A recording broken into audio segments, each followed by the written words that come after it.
To the magic of the moment on a glory night.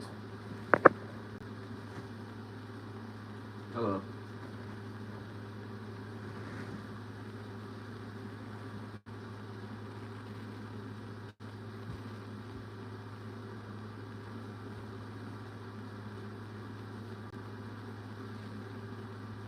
Hello there. Got a little playlist to watch.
Gonna watch a little playlist.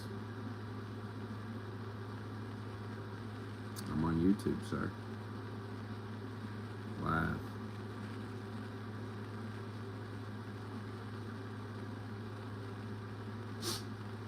We're live.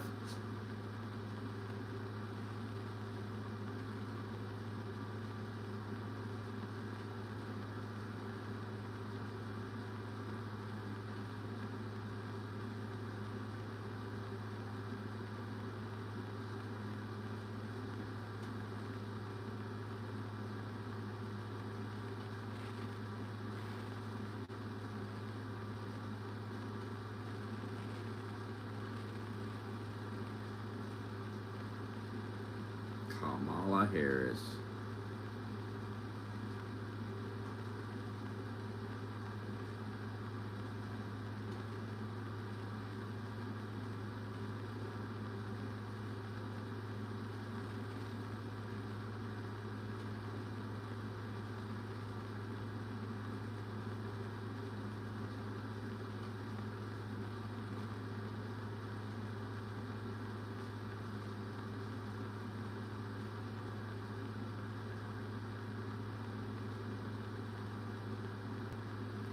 Gunther.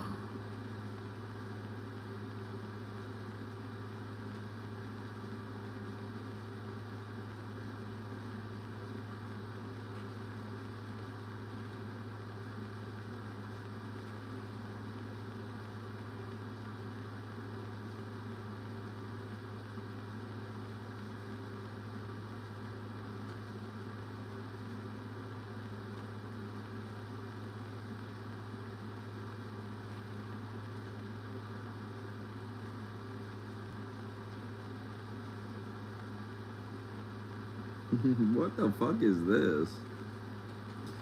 I tried dating again, went on a date with a lady, and she immediately rejected me when I said I was a leftist. She said she needed a strong conservative man. This was after I said I was in the Army and Ranger certified and did 20 pull ups right in front of her. What? That does sound like some shit a leftist would do.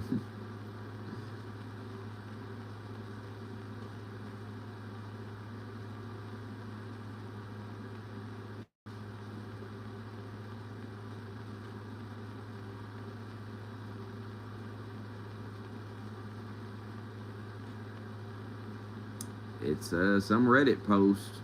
It's probably fake. But then again, I mean, I can see a liberal doing some shit like that. How many times have you seen a liberal say, I'm a man, I was in the Army? I see that shit all the time. Like, they're like, everybody's saying what a man is. Well, I'm a liberal and I was in the Army.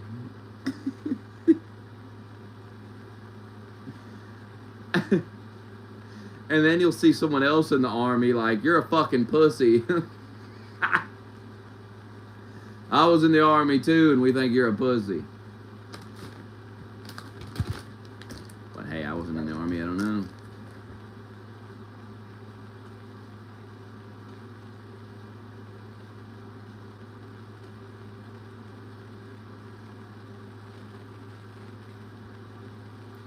Trump Vance.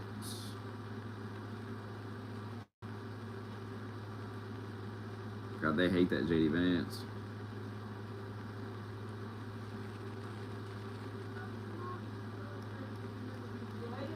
Again, the world has changed and in an incredibly positive direction. I should think. In a previous episode, I had said. What the? Oh, shit.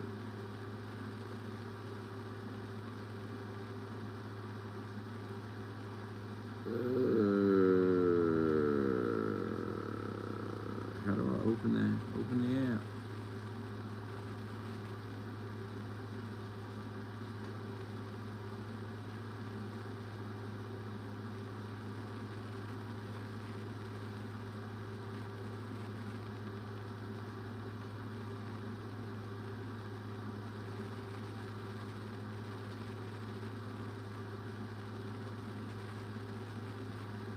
There we go.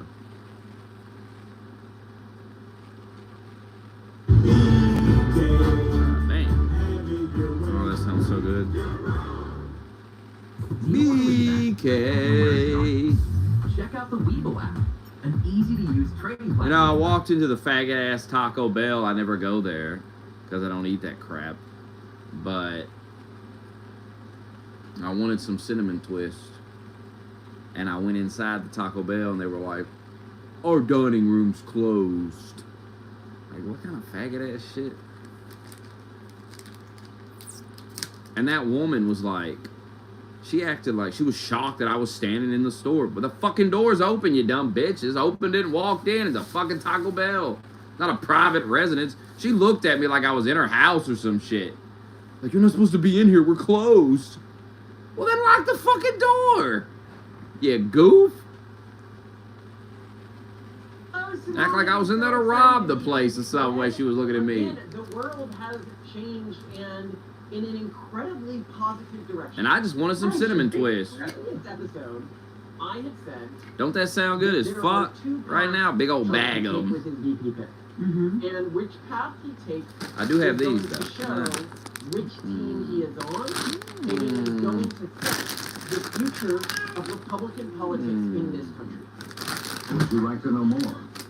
Right now, there are two core Republican factions that are like. I get the vibe this is a liberal, huh? One is the GOP Inc. remnants.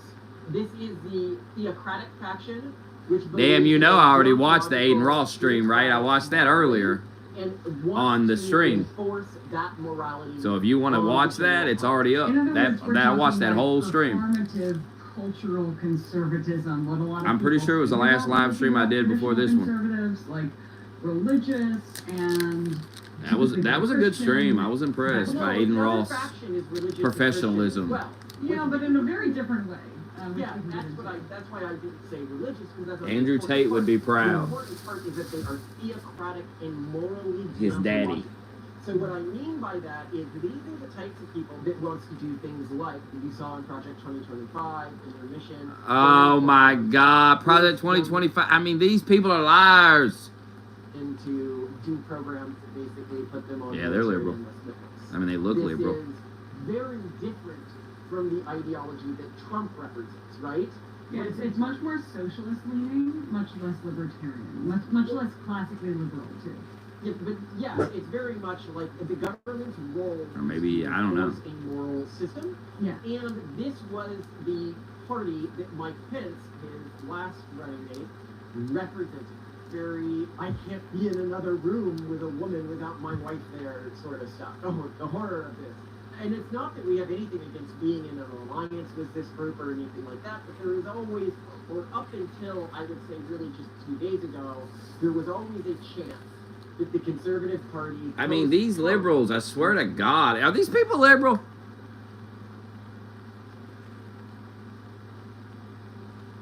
It's just like, they still can't get over the Mike Pence shit. God forbid you respect your marriage enough not to be in a fucking... Who hangs? I just don't even understand it.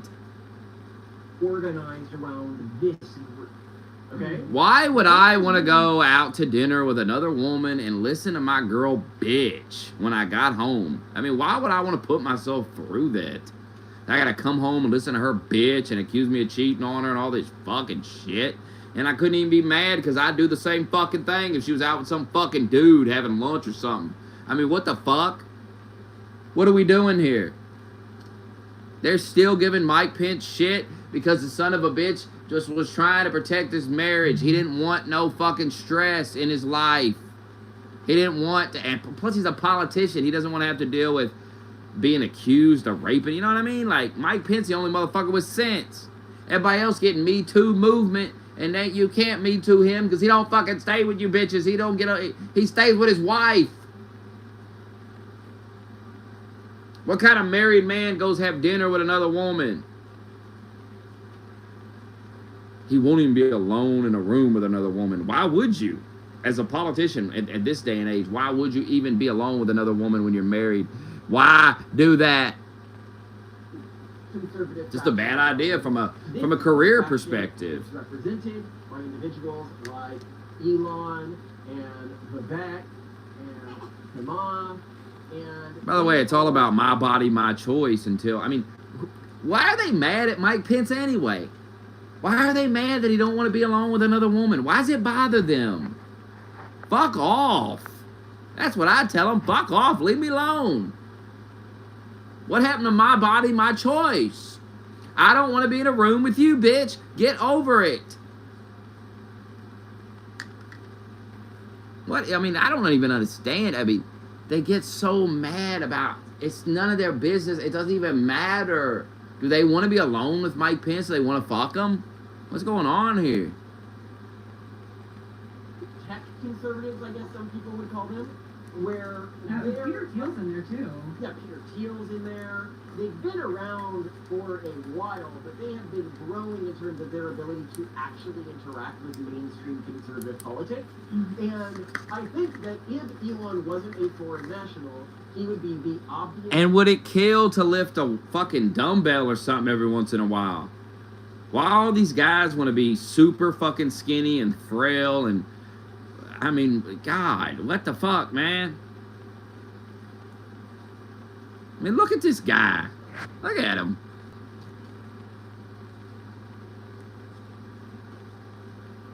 I mean, if I feel, I mean, I'm not a big guy, and I feel like I could pick him up and throw him. You understand? If I look at you and I think, God damn, I could beat the fuck out of you. You're so tiny and frail. That's not good. Not like I'm goddamn fucking Thor or something. I don't understand it, man.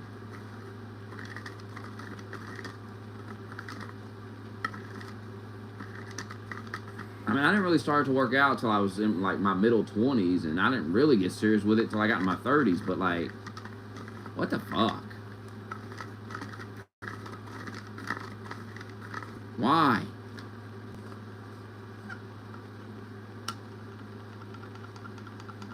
Like, he's just a victim, bro. Like, if somebody wanted to, they could fuck him. Don't you realize that? A guy could straight up grab him and fuck him. And there's nothing he can do about it, and that's not good. This is what I was telling Larson. Like, you got to get in the gym and bulk up because, god damn, man. Buy a gun or something. I bet this liberal don't have no guns either. To take over American conservatism after Trump. He's just very lined up to do that in terms of public sentiment these days. Now, talking heads don't think so. But I think when I talk to the base, I see much more, yeah, way to go, fight the man, you, which is also the difference between these two factions. The theocratic faction is very much, we should have an authoritarian system, or authoritarian in the way it relates to the people culturally speaking.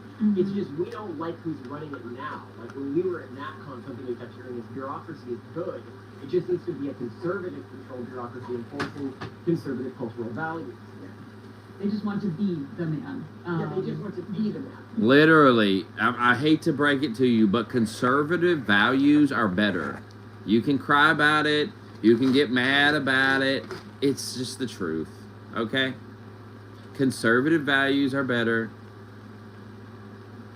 I mean, you could list them off, and if we're being honest with ourselves, none of them are bad. What is bad about conservative values?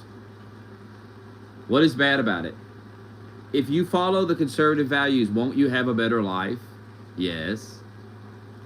If you follow the liberal values, you'll have a worse life. You'll be doing drugs, drinking, partying, having fucking casual sex, all these horrible things, watching pornography, jerking off, all these horrible things that aren't good for you anyway.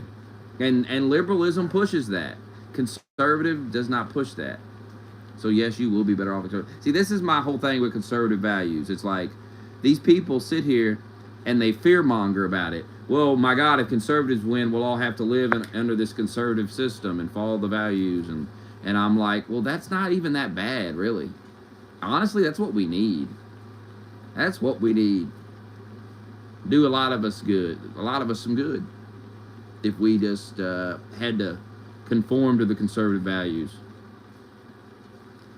If we had to stop watching porn, we had to stop hooking up with the girls, we had to stop fucking doing this and that,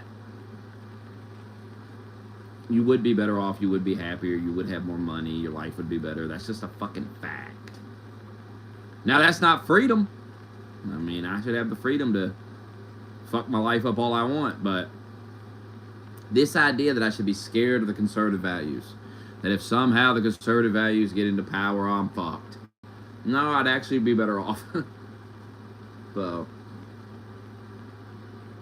you may be less free, but you'd probably have a better life. You'd probably find more happiness because you wouldn't be doing all this toxic, dumb shit that fucks your life up. But that's not the American way. We're supposed to have freedom, so I'm for the freedom, but liberals, you have to find a better way to get your point across, because fear-mongering about this shit is just, there's nothing to be scared of. To me, because I think at the end of the day, if you couldn't smoke fucking weed anymore, you couldn't have casual sex and all these things, I really think you'd get over it pretty quick, bro. I don't think it'd be that big of a deal, and your life would go on, and eventually, you'd realize that you're just better off. That the conservative way is just better, and now you're happier, and, life's better. I think a lot of the misery comes from the fact that we reject the conservative ways, and we go for the liberal ways. And long term, that doesn't do anything for you.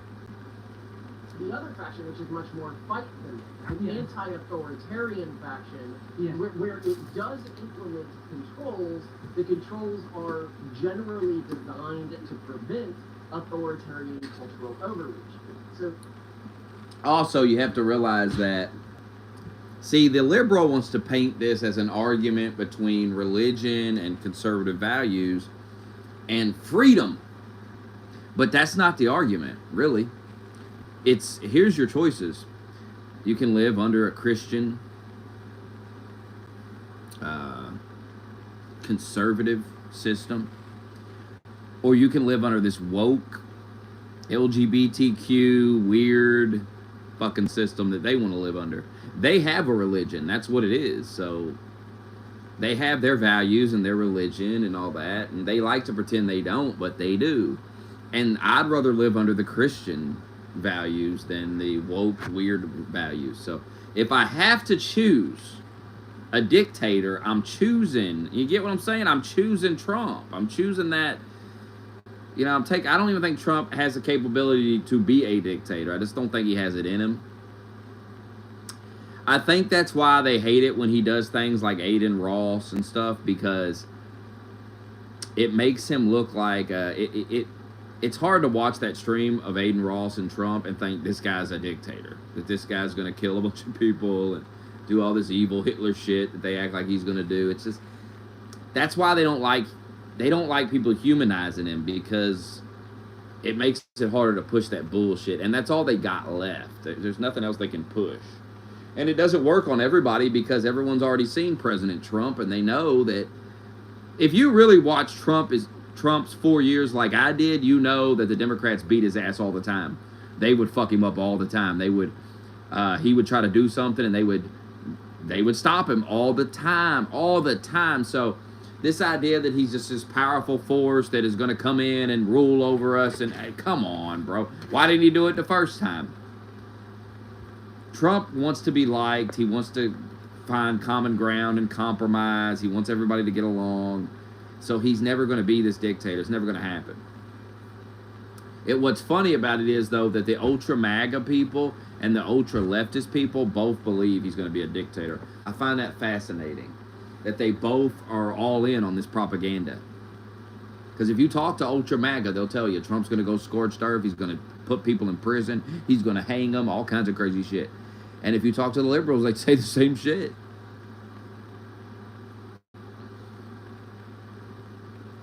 There's an extreme element of both sides that is really bad and really delusional, and that's what I worry about no matter who wins. That percentage of people, which is, it's a big amount of people.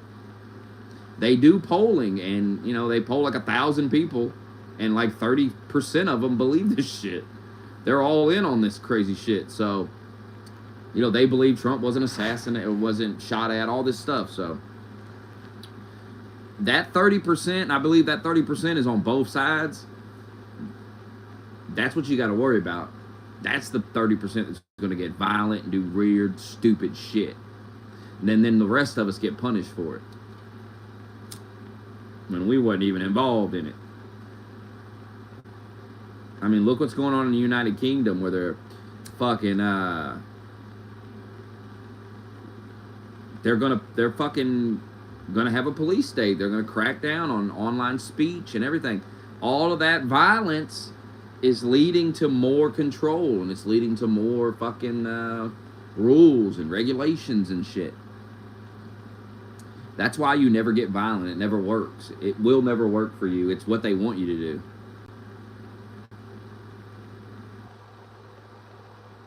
I mean, I learned that when I was 13 years old from Alex Jones. So, and it's true. It's obviously true. I mean, you could watch the news. You could see it. Every time people get violent, they lose. In the end, they lose more freedom.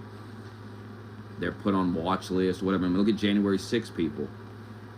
The only people that are allowed to get violent are the leftists, because the leftists control the media. So the leftists can spin the violence to be a positive thing. You don't control the media, so you can't do that. So you got to act accordingly. You got to be nonviolent. It's the only way for you.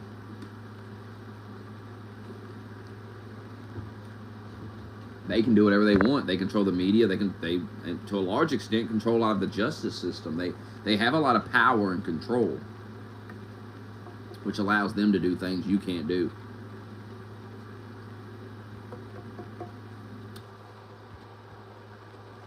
Promote ideas like there should be some restrictions around what schools should teach and show children, when that stuff is literal pornography or literal, like, brainwashing. Yeah, okay, you're trying to mess with people's kids and stuff like that. But anyway, so there were these two large factions and different ideologies. We will lay out this divide more in another episode. But Trump really had the choice. I do believe in the Bible. It's coming true every day. Faction or found as his successor faction. Right. In his VP, he chose J.D. Vance, the writer of Hillbilly Effigy. Elegy. Elegy, sorry. Not Effigy, Hillbilly Effigy. Hillbilly Elegy. In doing this, he basically threw in 100% with the tech faction. Thank goodness. In a very interesting way, and in a way where... This guy's going to tell us all about J.D. Vance, but he doesn't even know the name of the book. So I questioned his research. He couldn't get the pronunciation of the book name correct? Really? So, I mean, you know, how much research has he done on the guy? Has he watched interviews about the book? Surely he would have heard the title of the book. He would have heard it out loud, and he would say, oh. People, when they look at what Trump is doing right now. They're like, how could he support this guy? This guy said Trump was a Nazi. This guy said he hated Trump, that he was an idiot. This guy said all sorts of horrible things about Trump. Who And cares? Trump said horrible things about him. And I would note here that when I first heard of this guy, when I first heard that he had been elected to office, I was mortified. Because I hated him from my first impressions of him. Who, Trump? Or JD Vance? Interesting. So my first introduction to JD Vance was through NPR segments on Hillbilly Elegy. Oh, And wow. I saw him, and this is who he was. He was the real East Coast elite type guy going into the environment where he was born, because he was born into these poorer communities. He And was raised in like rural Ohio, right? Mostly Yeah, by and- his grandmother. Mom was out of rehab. That wasn't really super Yeah. there. he was translating this experience Mm-hmm. to the NPR audience Yes. to help them understand how anyone could have ever voted for this fascist monster Trump in their Mhm. Trump is obviously not that. He is fighting against fascism, I think, in terms of everything I've seen. Yeah, but essentially the role that he played at the time that Trump was elected was to explain to the NPR Americans, the liberal, educated. I'm just saying we elite could do that some was out of push-ups. touch That's with all. I'm middle just saying. America, why less educated white voters could possibly vote for Trump. Yeah, and he, I believe, Could be gay, though. I mean, if you're gay- of these groups in the way that he saw them. If Like, you're a how gay he dude, was that's the look. I mean, honestly, Yeah, that's the I look. don't disagree You're a little because I skinny actually twink read nerd. Hillbilly Elegy while we were in Peru. That's the look for the gay guys. 2016. What are you saying? It's an autobiography. He talks about his life growing up. He talks about the stories and everything, and he leans heavily into that Scots-Irish. And then you got to get culture, with some which big is giant in some ways fucking pretty awesome. Part of our cultural background as well. fat dude with a I beard. mean, you know, like a little crazy, a little, yeah. So just she's not talking about Scotch-Irish culture more generally. She's talking about the backwoods Scotch-Irish culture as described in Albion the Sea. Yeah, which ultimately became hillbilly culture. Modern, when people refer to hillbillies, like the progenitor of that culturally in the United States was this wave of Scots-Irish immigration in the early colonies. But anyway, to take a step back here, so I genuinely think who he was when he first hit the public spotlight was a detestable person. Here's the thing, all right, Malcolm. I just want to let me lay it out for you, just how poetically and narratively perfect this combination is. So what do we have now on the ticket for the Republican Party for the 2024 election? All right, we have got a man who is masquerading as a classy billionaire, who in the end is ultimately super trashy by like WASP standards. And we have a super WASP guy, Princeton law grad, ex-military. What makes Trump super trashy?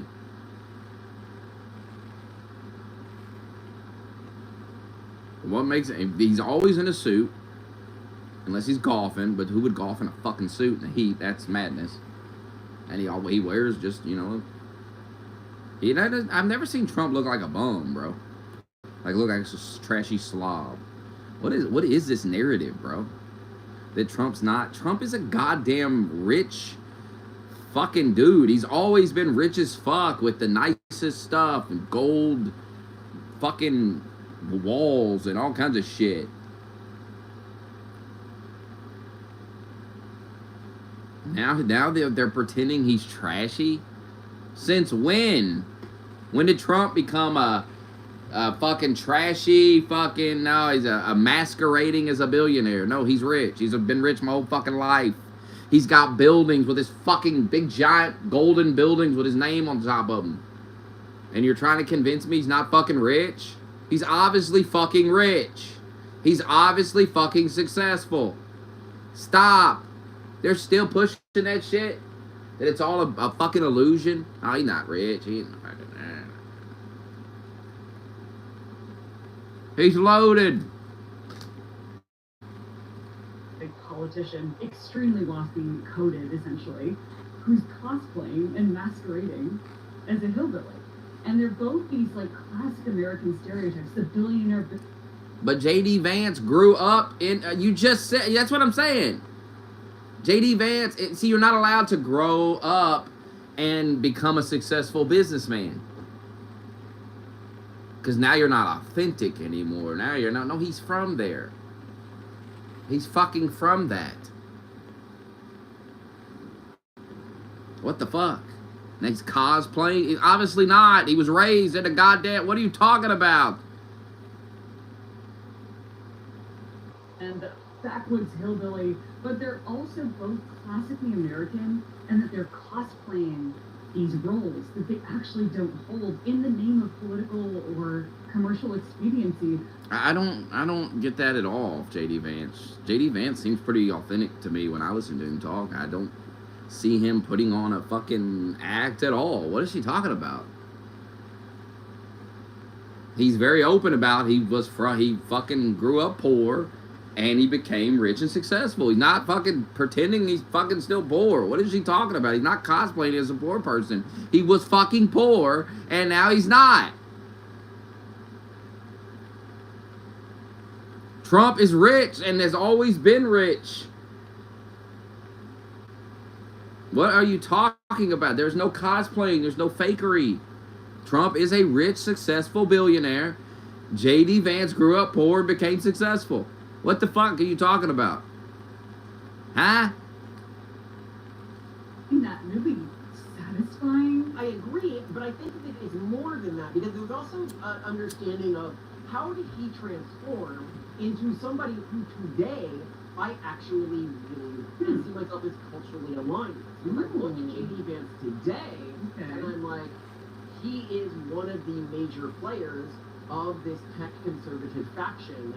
How did, and I think the only really big one who held currently high office, which made him the perfect pick for the ticket. So, how did he make this transition? And I think that this transition was pushed by two things, because he's not the only person who made this transition. When Trump was first running, he launched Trump. And they still cast shade at each other. Dude, I fucking sneezed earlier and my ribs have been fucking killing me ever since. I'm old as fuck, son. I'm dying. His first run, the cultural situation. Can't even fucking sneeze without being in pain.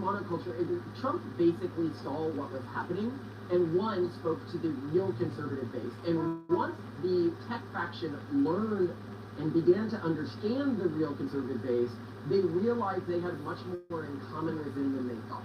So the old conservative base, the old theocratic conservative base, is basically like socialist, deontological ethical system thing that still exists within the upper echelons of the Republican Party. They were very much about control and motivated by disgust, like this grosses me out stuff. The new conservative base is motivated primarily by anti-authoritarianism and a feeling that their lives are being controlled, that their children are being taken from them, and they don't like the way the government has stepped in and attempted to erase their personal cultural autonomy and their ability to raise their family and live the ways that they want to live. And when they began to realize, and I think that this has been a realization process, it's been for me as well, like I was very suspicious of Trump the first time he ran. But now, as I understand who he represents and what he is, I was like, wait, those are things I can get behind. That is the cultural movement that I 100% support. And I think that transition is where he's like, oh, wait, I still was so influenced by the urban monoculture. I still had this lingering trust in legacy media that I believed aspects of their narratives and framings about Trump, which breaking yourself out of a cult is hard. And the urban monoculture has become a cult. It is very hard, and it's a transitional process to break yourself out. Now, it's getting easier now as they are becoming more extremist. When I say that this is an anti-fascist faction, what is the urban monoculture? We've done other videos on this, but like literally Nazism reinvented at this point. They are a group that ranks humans into a class system where different ethnic groups are deserving a different level of human dignity.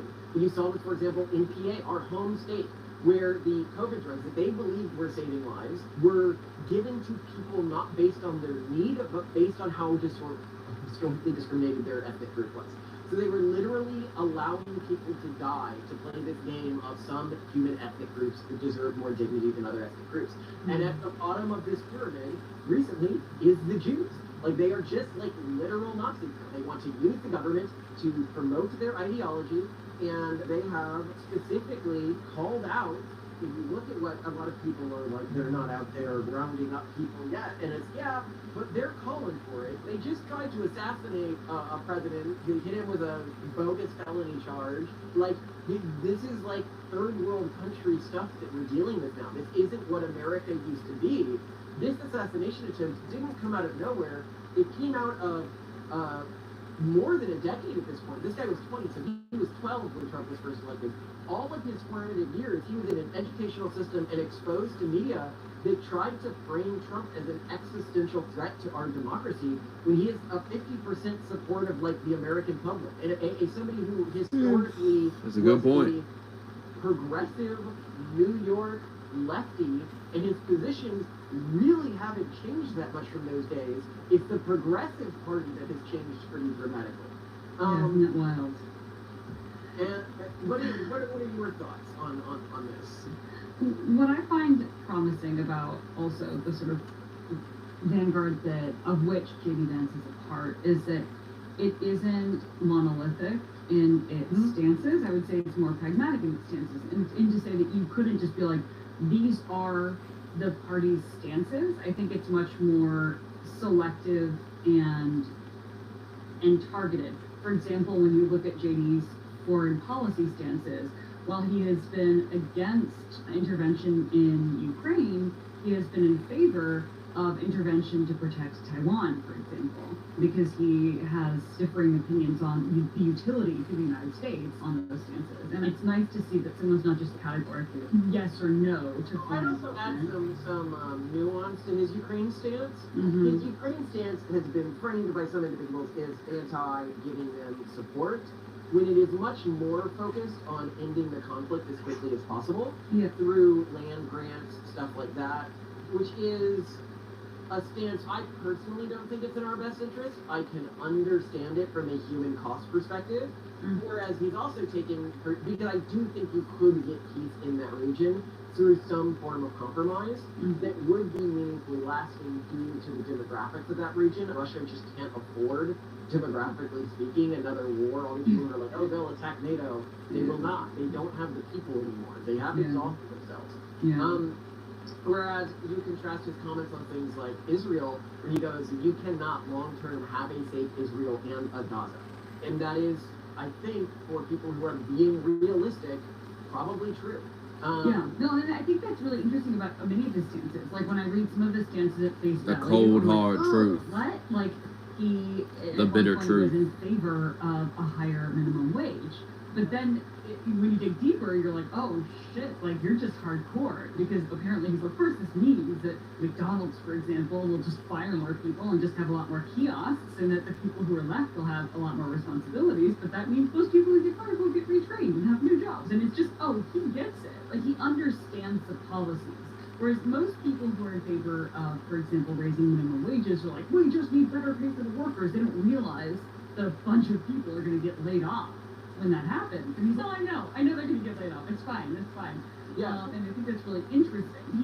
He shows that he thinks through things, and I think it's more indicative of this class of politician. Now, keep in mind, he, like Vivek, has been involved in investment. He's done venture capital investment. Like us. And so when you have someone who has been trained professionally to look at second and third order consequences, about long-term impacts, about how markets will be affected, and they're doing this from the perspective of a more long-term perspective, and also like you are directly punished if your long-term bets don't play out, which totally is not how politics works, right? Everything's like very short-term, like either you get reelected or you don't, either you immediately get blowback or you don't, either the political machine spits you out or it doesn't. Like, it's none of these things are aligned properly. You've got this different political class in this faction that is trained around that, and I find that so exciting and promising. And of course, he does show a lot of the things that we highly agree with. Like, he's one of the few politicians out there, especially among the Conservative Party, that's in favor of trust busting. And I love that. Which we are super aggressive about. Yeah, and he's pro-nuclear. He's in favor of building more natural gas pipelines, of course, as green as possible, but not going too far. He's in favor of reducing regulatory burden. Like, this guy, now, of course, when someone's a vice president, I feel like the role that I would most like his first lady, and then the second role that I would love is vice president, because like it's the most like chill role ever. I'm gonna get you there one day, Simone. You will be vice president one day. Oh, that'd be cute. That'd be super cute if a husband and wife were in this. That'd be so adorable. Either that or like brothers. I think could be really Oh, that'd be great to have him. Yeah. But anyways, another thing I want to note here about him is there's an episode, but this episode is unfortunately going to be superseding.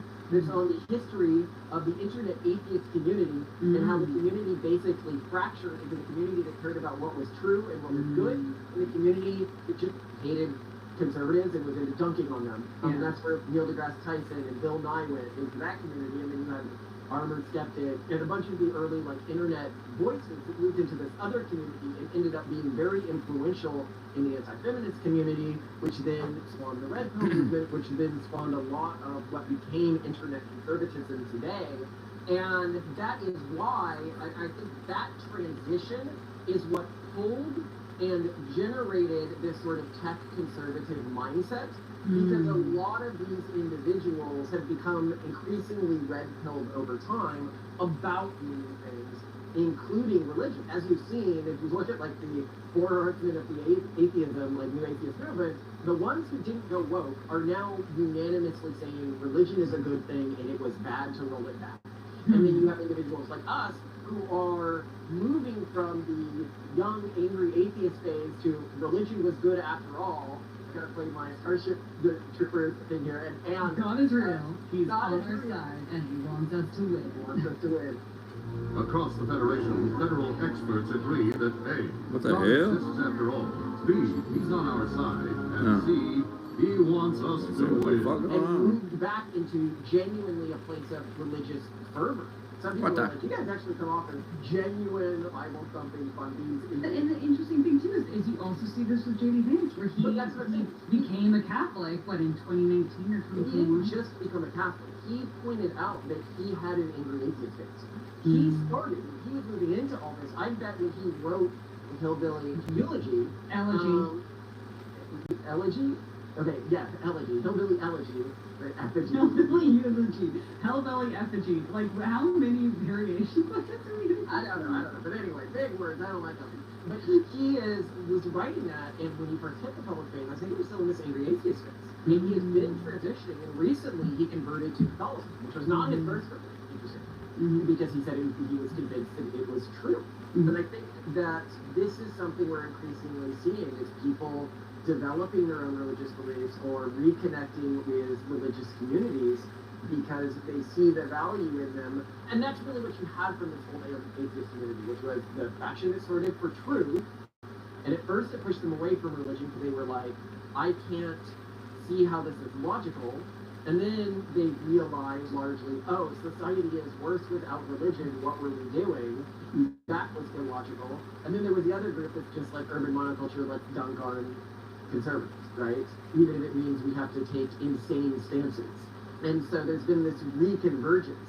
And that's also really interesting that he has followed this journey that's so similar to ours.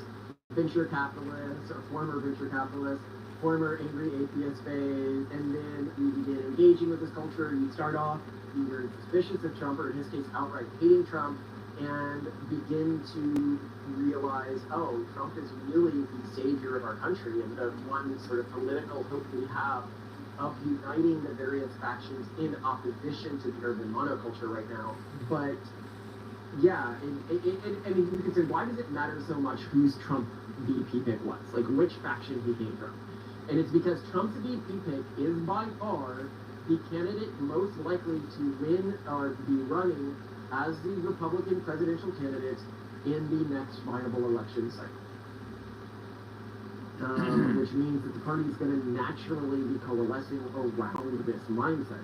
Now, he is going to really mark the traditionalist parts of his perspective, because I think he feels he needs to.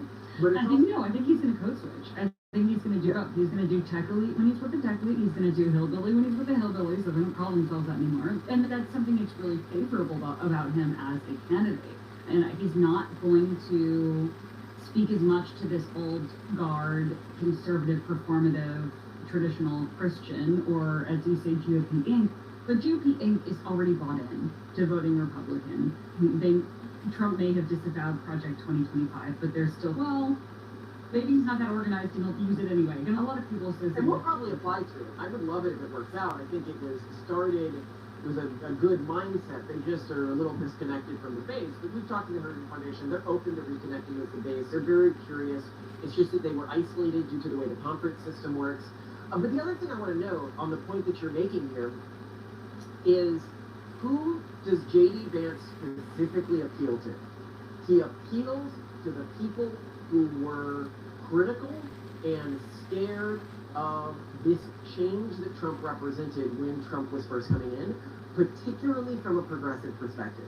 And I think he's going to pull a lot of them over because he can think and model like them, and he is the person who explained to them why people were voting for Trump. yeah, In a but way he that did they what wouldn't- Louise Perry did in the UK and to a certain extent in the US before she did. In that there are these people who sort of act like these emissaries from the other side that speak articulately to progressives and honestly speak much more to progressive audiences than they will ever speak to conservative audiences. Well, and I think we also need to consider the integrity that Trump showed in choosing somebody who had spoken so derisively about him historically.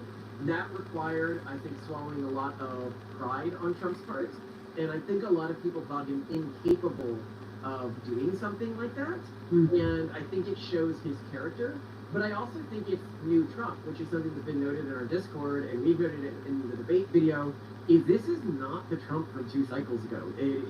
He's much more aligned with his base than he was historically. He really seems to understand them now. He understands the tomfoolery of the old GOP intellectual classes, and he's not going to stand up for it unless they are willing to actually serve him instead of their own secretive agendas. He is really not over bombastic this time. He still knows how to play to a crowd, but he doesn't come across as unhinged, and I don't even think the unhinged narrative works anymore because no one's really afraid of that anymore. And he's also playing to an audience now that is much more open to how aggressive media manipulation has been.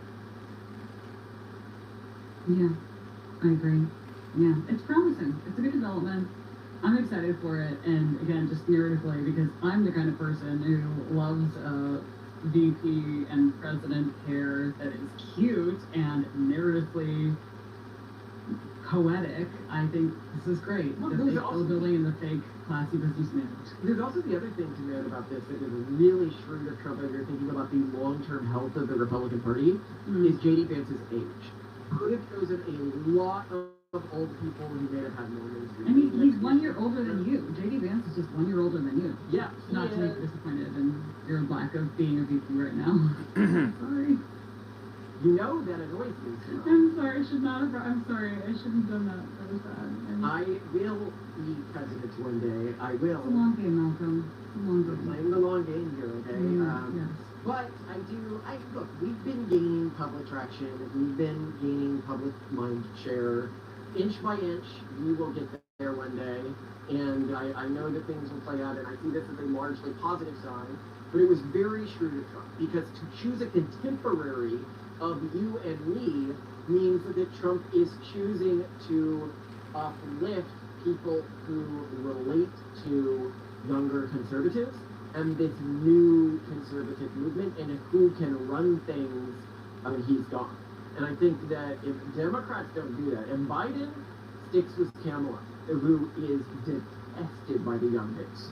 She is really just there as a diversity play, and because she follows orders. Yeah, but That's not even what- like just a diversity play that nobody wanted. And that, yeah. It is so stupid that they are forcing to choosing her if Biden's not the one running, because she does not appeal to anyone. She is Hillary plus. But they can't do anything at this point because they weren't thinking long term and in the best interest of the party. And I feel like almost to an extent, Trump hurt his electability a little bit with this decision. I think it was the right choice. What I Because would- he's too techno BC elite. I think that there were other choices he could have made. So I think that J.D. Vance helps Trump's odds of getting elected when contrasted with someone like Pence. But when contrasted of all potential VPs Trump could have chosen, there were probably better choices. But I cannot imagine a better choice if what you were optimizing for was the long-term health of the Republican Party in this country, and that was really smart.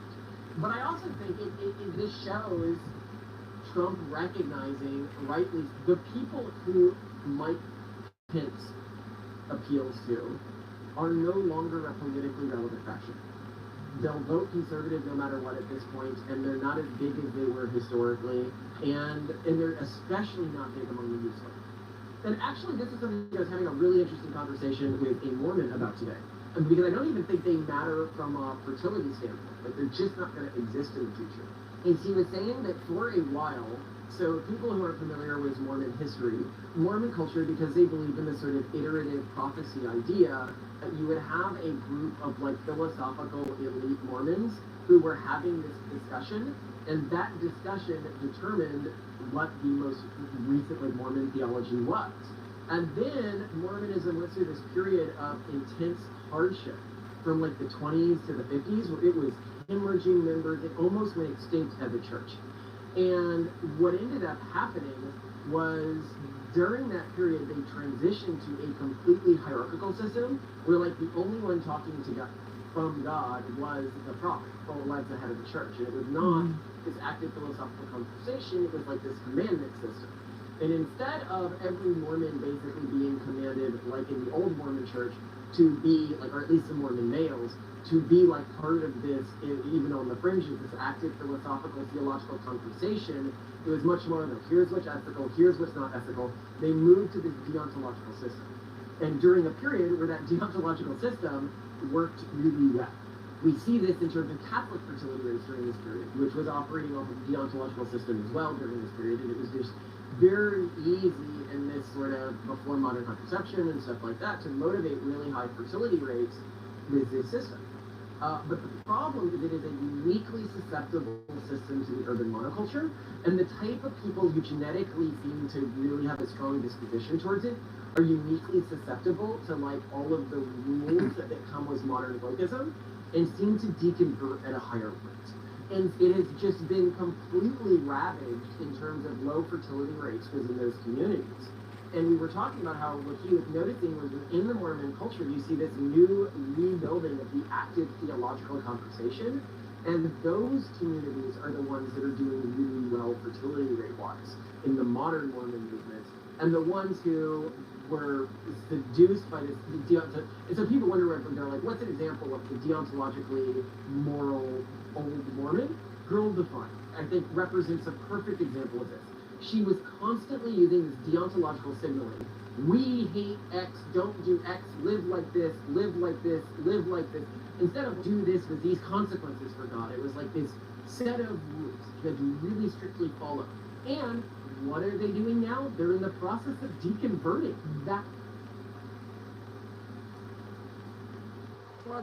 What happened to those individuals when it was following these rules without the active theological engagement of let's understand these rules. And so I think we're probably going to also see something in the Catholic system is a reemergence of the active theological conversation, because these are the Catholics I know that still have a lot of kids. It's not the old deontological ones like the Fuentes, right? It's the new ones who are just like really studious and interested in the actual theology. Converts like J.D. Vance can represent, I think, a good part of this conversation, because he seems like the type of person who would be part of that. And I forgot why I originally was making this point, but yes, it's that this old deontological system that ruled in the age of the GOP theocrats, in the age of the satanic panic, in the age of gays, therefore we can't, even if it helps us win an election, say, okay, it's okay if you guys, I might think gay marriage is immoral, but it helps me win an election, it's okay for gays to marry. That doesn't affect me. They're part of a different cultural framework, right? I don't need to adjudicate their salvation using the state government, because that doesn't even get them into heaven. They need to actually believe. So all of this other stuff doesn't help. Adjudicating morality doesn't help the country.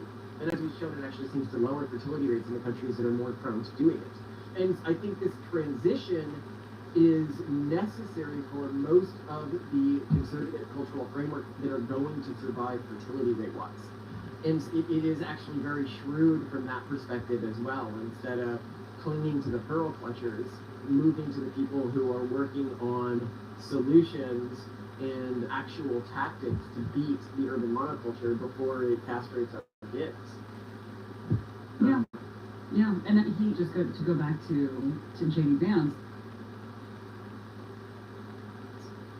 He definitely seems to be one of these people who's very tapped in to the danger of modern culture. He met his wife at Yale, I think, in a social club, talking about America's social decline.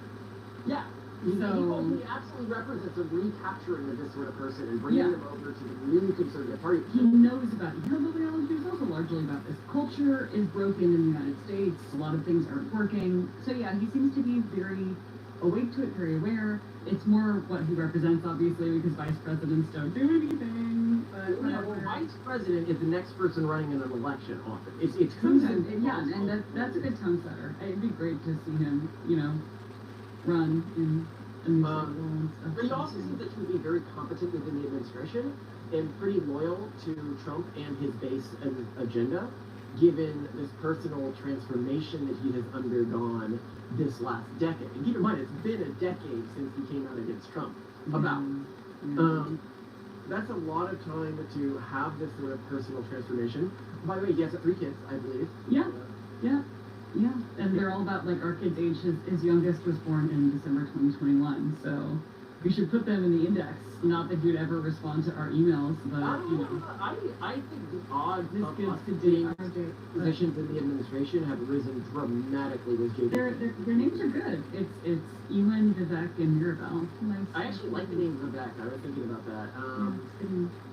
But I was also going to say, one thing that I hope that we can continue to become Vivek Ramaswamy Ramaswamy. is become sort of what Curtis Yarvin was for the last iteration before we move into large, hard politics positions, work on pushing the philosophical envelope and better understanding sort of the game plan, how we win and how we beat this monolithic, basically Nazi group that has taken over our country and taken over our school system and taken over media, particularly children's media, which is what's most disturbing, and has led to the cultural rot of our country. One thing I'd say is that you watch videos today, you watch movies, you watch what's going on in Hollywood today, and there's just no light behind their eyes anymore. It feels so soulless, is the only way to put it, and yet you live in Pennsylvania, you go talk to Amish people, and they have this spark in them, and it's something that we're just not seeing that much in society anymore. And I think that the only people who can reignite it, because the force that's blowing out the candle is the urban monoculture, is this progressive force. And so if we want to carry the light through the darkness of the frontier, we need to go all in and ensure that they can win this election cycle. And obviously we're doing our part with running right now and offering our services to anyone who's working on campaign stuff, and we're talking to various campaign groups. And I think that we're seeing divine providence, I think. Being shot through the ear. Trump had just had his head turned, even just like this, just a little bit. He would be dead now. And that is, I think, divine providence. And, what he was looking at that saved his life was a graph of immigration statistics, illegal immigration statistics. So illegal immigration saved Trump's life. Well, I would see it as sort of, you could argue, a divine blessing or approval of his plan on illegal a Godwin, if you will. Yeah, a Godwin. Because I've seen some people in our comments that are like, I hate this plan he has to allow immigrants who get advanced degrees in the U.S. And has God personally done something like that for you recently? I think that incredibly strict immigration restriction combined with allowing and becoming a brain drain, especially in countries that we have conflict with. I don't know if we should give everyone who gets a degree, but especially if you get a degree at a top 10 college in the U.S., it is nuts that we kick out our Harvard PhDs. Why are we doing this? That's insane, especially in STEM degrees. Maybe not the liberal arts. Kick them out of anything other than a STEM degree. How you feel with that? I'd also say, our immigration policy, one area where I think Trump could do better on the immigration policy is, I think, patrolling the southern border is unrealistic, and it's unnecessary given that we have net migration out from Mexicans specifically right now. I should note that this trend actually reversed recently, and I misspoke. We did have a period of net migration out of Mexican immigrants. We are now dealing with a migration in of Mexican immigrants, but small when contrasted with other countries, likely due to the cartel violence right now. Instead, we should work with the Mexican government and patrol their southern border because, one, they hate immigration as well, and it is a much, much easier border to police. And I would also argue that we should work with Panama to develop a U.S. military base at the Darien Gap to prevent immigrants from going through there, which would cut off a huge chunk. Because right now, a lot of our Latin American immigration is actually coming from South America.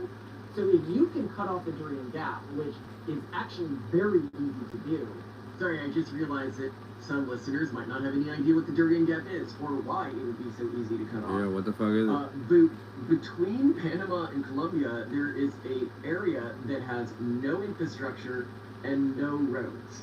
That is called the Darien Gap. As to why it has no infrastructure and no roads, it's an incredibly hard area to build in. So there is actually no direct infrastructure connection between Central America and South America. It is considered the hardest part of the South American migration route, and it's also a very, very tight choke point that would be very, very, very, because the actually viable path through the Darien Gap are few. There's only like 4 viable pathways through it. Would be very easy to cut off. And you cut off something like 30% of the immigration. You cut off then further the southern Mexico border, then we can begin military intervention against the cartels, which I think is going to one day be necessary for the U.S. to do. And let's just get it handled right now before it spirals out of control and we need to do it because of some sort of mass killing in the U.S. I think that's where we need to go. And people will be like, so you think that Mexico should live as a basically United States-run police state? And I'd say, I think you need to realistically look at the situation on the ground in Mexico these days, the ways that people are being tortured and killed, what's happening, and ask, would that genuinely be better or worse? It would be cheaper for us, and it would help more people. And Mexico, by the way, quit Arizona when we freaked out about the progressives are like, how dare you do an immigration policy where the cops can just ask for your proof of birth at any time? That's racist. And I was like, when they were freaking out about that, when they were freaking out about, what was his name, Sheriff, whatever, immigration plan and him being this racist guy, that was actually less strict than Mexico's exact same policy at the time. If we begin to adopt more of Mexico's immigration policy, which I think would be optically an interesting path to go, say let's stop immigrants at the Mexican southern border and then adopt Mexico's immigration policy, which progressives don't know is actually extremely strict compared to America's immigration policy. I think that we could realistically and at a real cost snuff out most of the illegal immigration of low-skill immigrants that are coming into this country, which I do think is where we need to target. Because that's just an economic drain. And we're having people come in on... Actually, somebody tried to get me for this. They were searching for quotes from my grandfather. Context, my grandfather was a Republican congressman. And they found one of him using a term that was commonly used to describe Hispanic immigrants at the time, but today is not.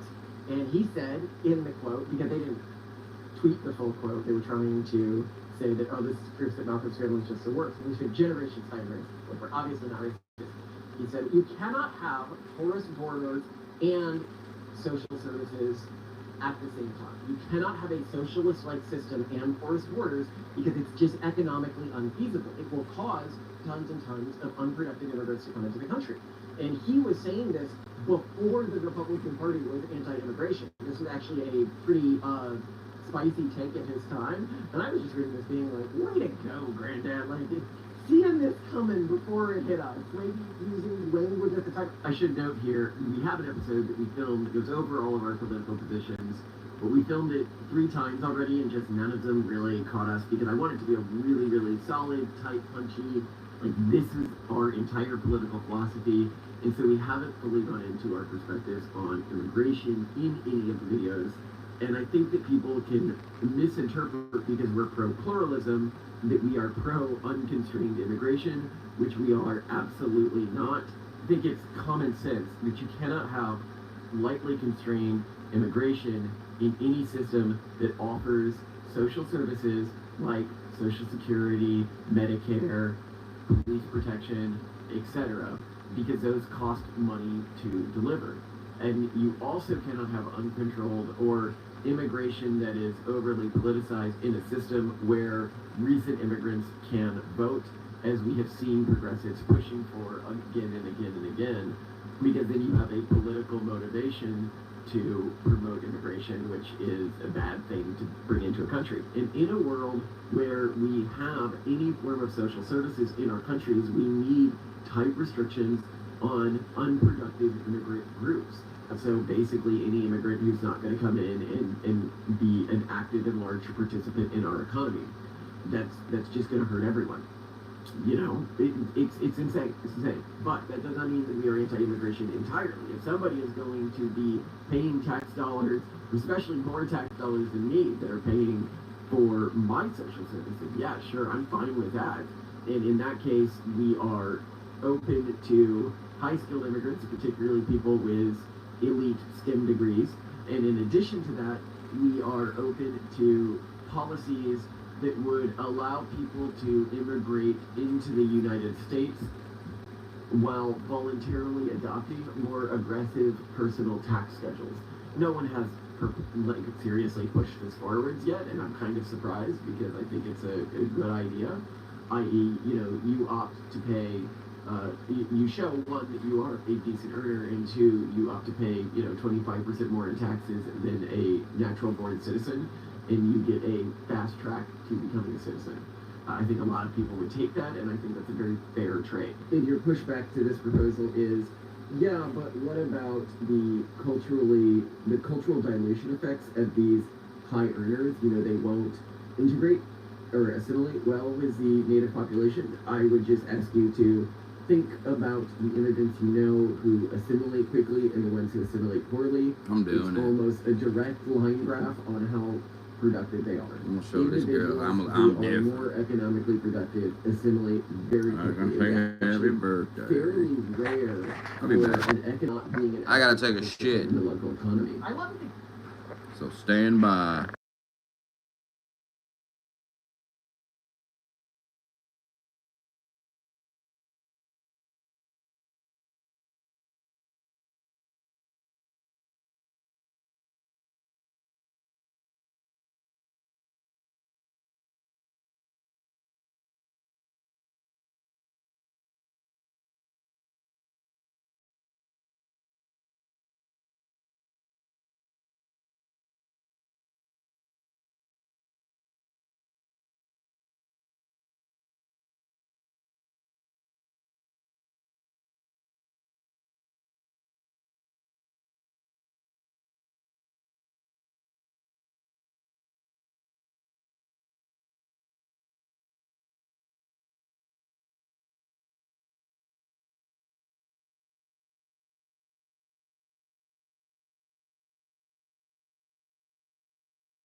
God, my ribs hurt.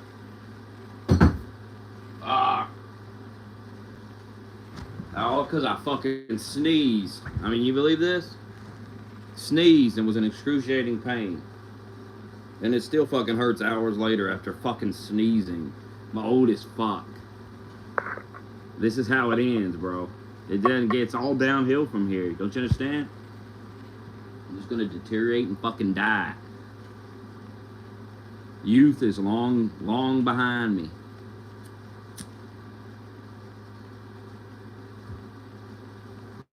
Can't even fucking sneeze without suffering major injuries.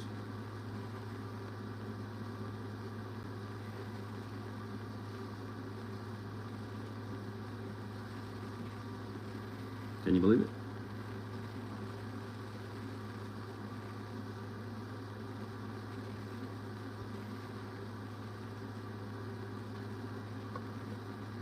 Alright, back to the playlist.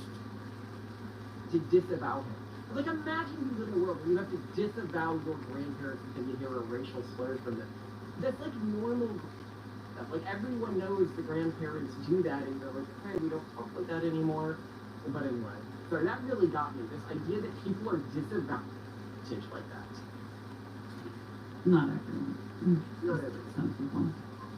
I love you, Sanan. You are a picture of human perfection, and I cannot wait for the day when you become vice president.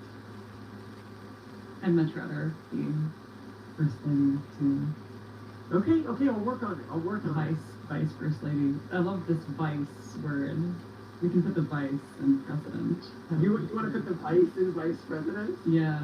Let's do You're that. already running against a party that dedicates an entire month to one of the 7 deadly sins. Well, you know, it's Pride Month, right? You gotta fight back, okay? We'll find a way. Alright, Malcolm. I love you. Love you to death. By the way, what do you want? Love you to death. What do you suggest? We got I can make you, we can use your leftover miso soup. I can heat that up in a pan and make you pot stickers. I can hot stickers would be good, but I feel like I want to use the onions and tomatoes. Would you like to use that stir-fried chicken from Trader Joe's? I can do that with white rice with you and miso soup on the side. Why don't I use the things that I made deep fried and then we froze, and then I'm gonna cook that up with some onions and tomatoes and put it on rice. We did like a 3-day deep cooker. We shared it with guests, and then The slow cooker meat. yeah, the slow cooker meat. I can microwave it to thaw it, and then you want to stir fry it. Okay, let's put some in the fridge to thaw, and then tonight what I'll have is miso soup and gyoza. Okay. And Love you. Alright guys, the world is becoming a crazy, crazy place. You guys know me, I live in the USA, I love living here, I've built multiple businesses here. I personally feel very, very blessed to live in America. I know a lot of you guys like me are not happy with the way things are being run right now. The border's going crazy, prices and inflation are through the roof. I hear this stuff from all the time when I meet you guys in person. That's why guys, I am pumped up with sendthevote.com. Sendthevote.com is a pro-America, pro-freedom organization that's going to make sure you're registered to vote and your vote is going to count. This is not about being Republican or a Democrat. This is a nonpartisan organization. This is just going to make sure that everybody's vote is counted and nobody's left on the sidelines. You can go to the website and it's going to tell you everything you need to get registered. Send it to everybody. We need to make sure that everybody pro-America is registered to vote. If you guys are not registered to vote or you don't know how to do it, go to sendthevote.com right here. It's really, really easy, really, really simple. I'm telling you guys, this is our last chance to make a difference. And you guys have a voice, believe it or not. I know you're one person, but you got to encourage everybody around you. That's why we're doing this. Sendthevote.com. Let's do this, boys. This is our last chance.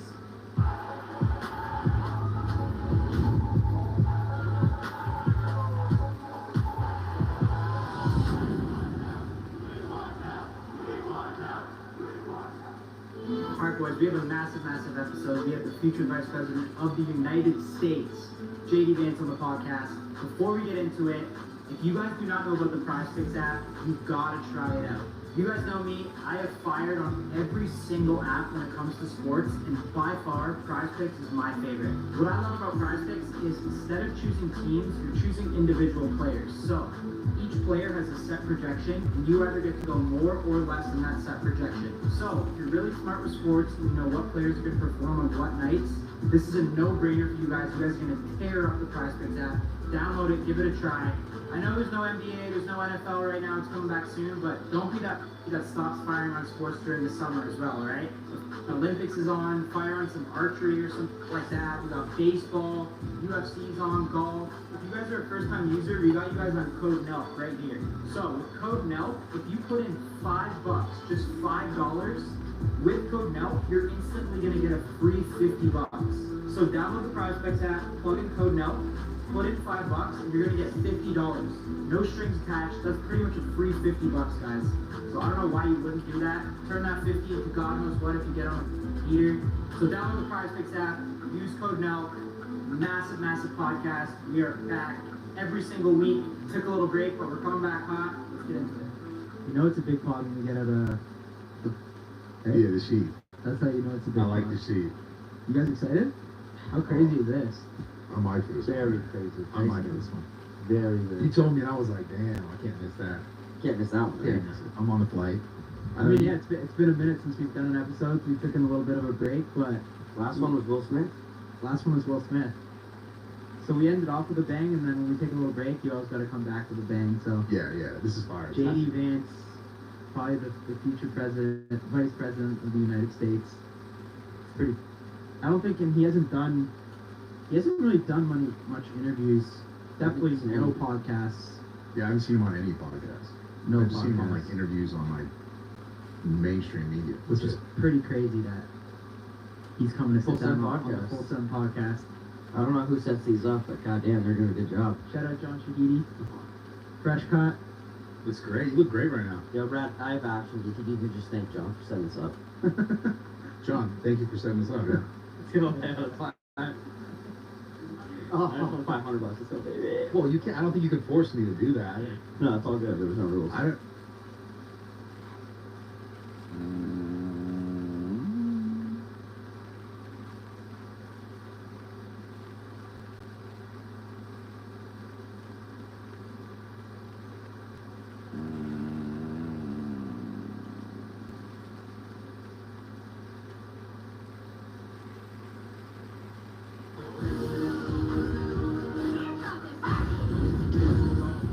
Oh, daddy. I know everyone was saying Brad was a great actor. A ton of people message me. I think right around here. Agent. I could do it.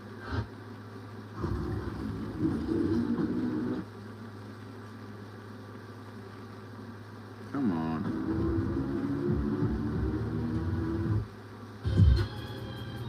Guys, welcome. How's it going?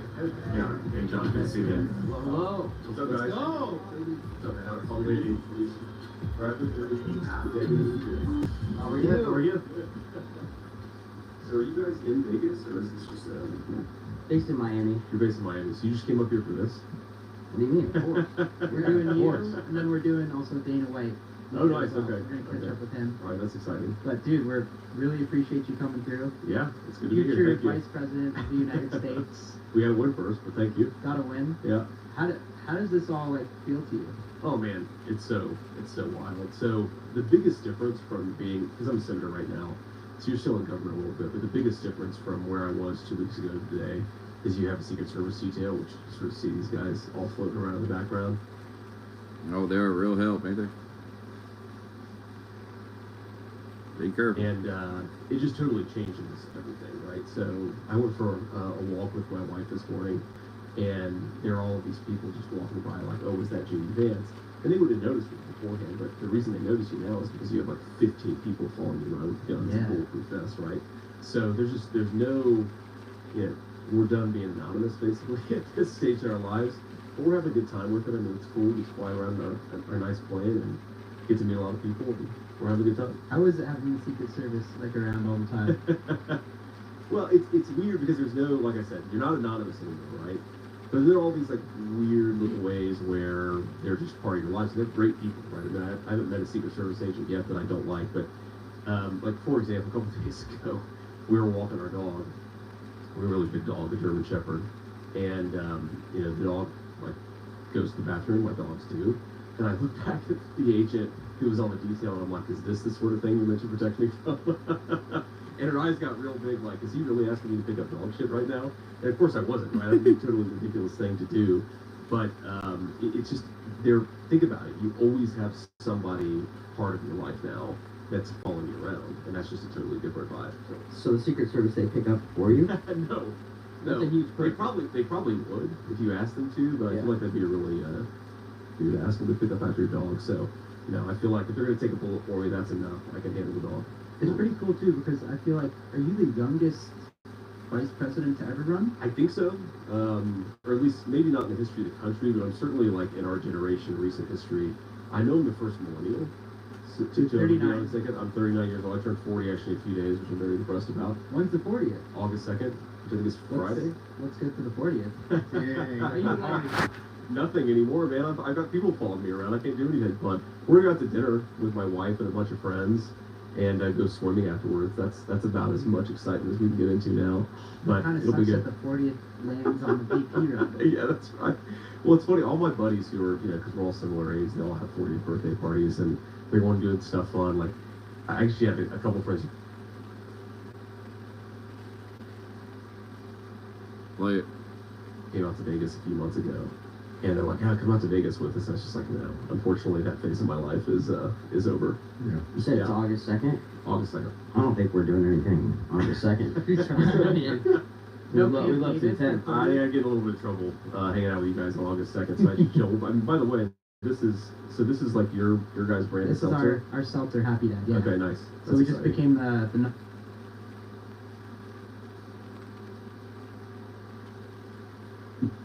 nationwide. Oh, We just congratulations. passed Bud Light Seltzer. So you guys like started this. This is your business. Started Okay. it from the ground up, yeah. Okay. Can I steal a pack? Is that all right? 100%. Yeah, we'll load up the plane with some. We have to be careful though, because I can only take like $75 in gifts or something. So you have to tell me Okay. what the retail price Okay. is. Wait, that's a thing? You have to come under. Yeah, it's you can accept small gifts, but nothing big. Huh. Yeah, so that's the thing. As a VP or just in politics? I think it's being a senator actually. I don't think it's Senator. running for office. I think Okay. it's being in office. But you know, I always like check. It's one of these things where your life changes. Where you know, if I go to dinner with my buddies, they love it now because I always pay. Because I'm never really sure if they're allowed to buy me dinner anymore, right? Because like, I don't have to email a campaign. Go hang out with my buddies, right? Yeah. So I'll just pay for dinner. So of course they get the most expensive wine and the Yeah. most expensive thing now. So it's great. Was I've got great friends. was being a VP like always a part of like your thought where you wanted to do politics, or is this something that just kind of like you knew was coming, or is it kind of random? No, totally random, right? So I ran for Senate. I was a business guy. I started a venture capital firm, BBL and controller, did that what? For a while, and the home state What senator the- who lived in Cincinnati, he dropped out, or I guess retired, I should say, and that was in 2021. Decided to run for his seat, and that was the first time I'd ever been involved in politics. So I get elected at the end of 22, and you know, sort of have been a senator for the past 18 months or so. A few months ago, people started saying, you know, I think Donald Trump may choose you as VP, and I'm like, no way, there's no way it's going to happen.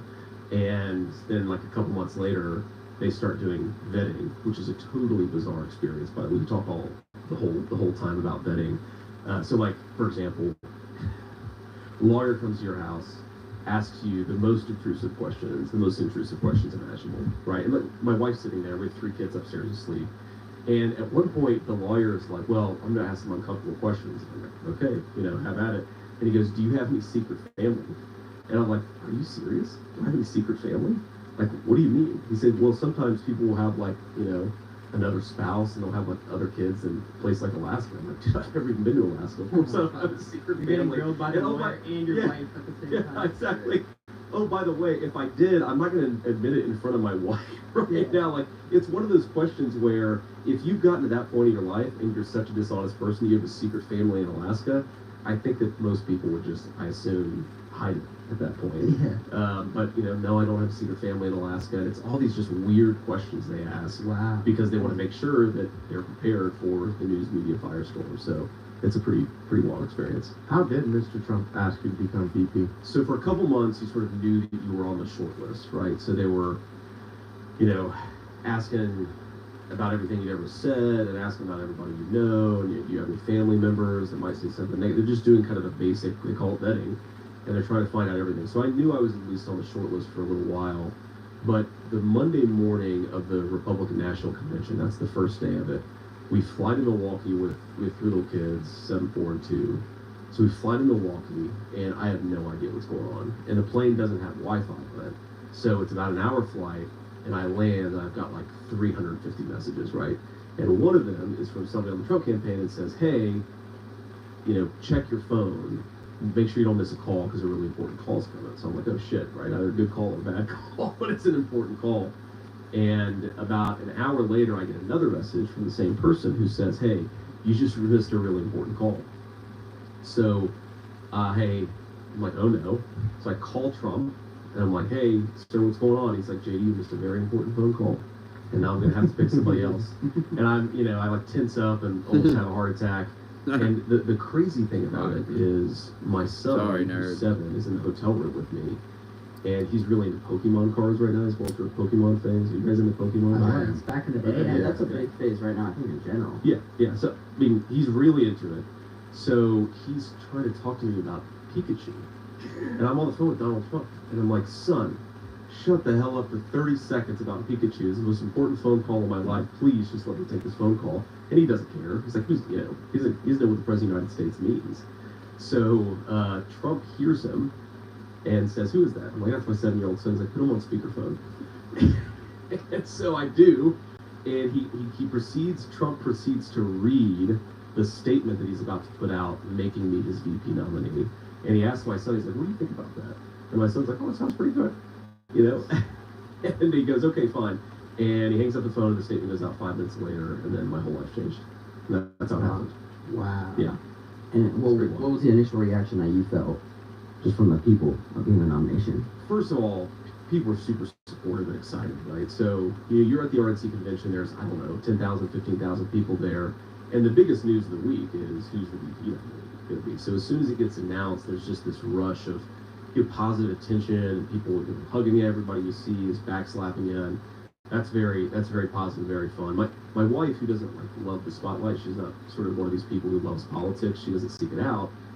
She even was kind of getting into it because people were just so nice and friendly and saying all kinds of good things. And then for a few days, I sort of joked that I got like a 24-hour honeymoon because everything goes really well, and then of course the media starts attacking you, which is what you sign up for. You expect it, but it's been, 95% positive. It's just been a very cool experience. Yeah, and I mean, just like you take since he asked me to be his nominee, right? So, been in Milwaukee, I've been in Vegas, we're going to Reno today. I've been to California, I've been to Michigan, I've been to Wisconsin, I've been to Pennsylvania. I mean, I've seen more in the country the past 2 weeks. I just wanted to ask, when did your opinion change on Trump? Because you weren't a Trump supporter back then, and what led to that?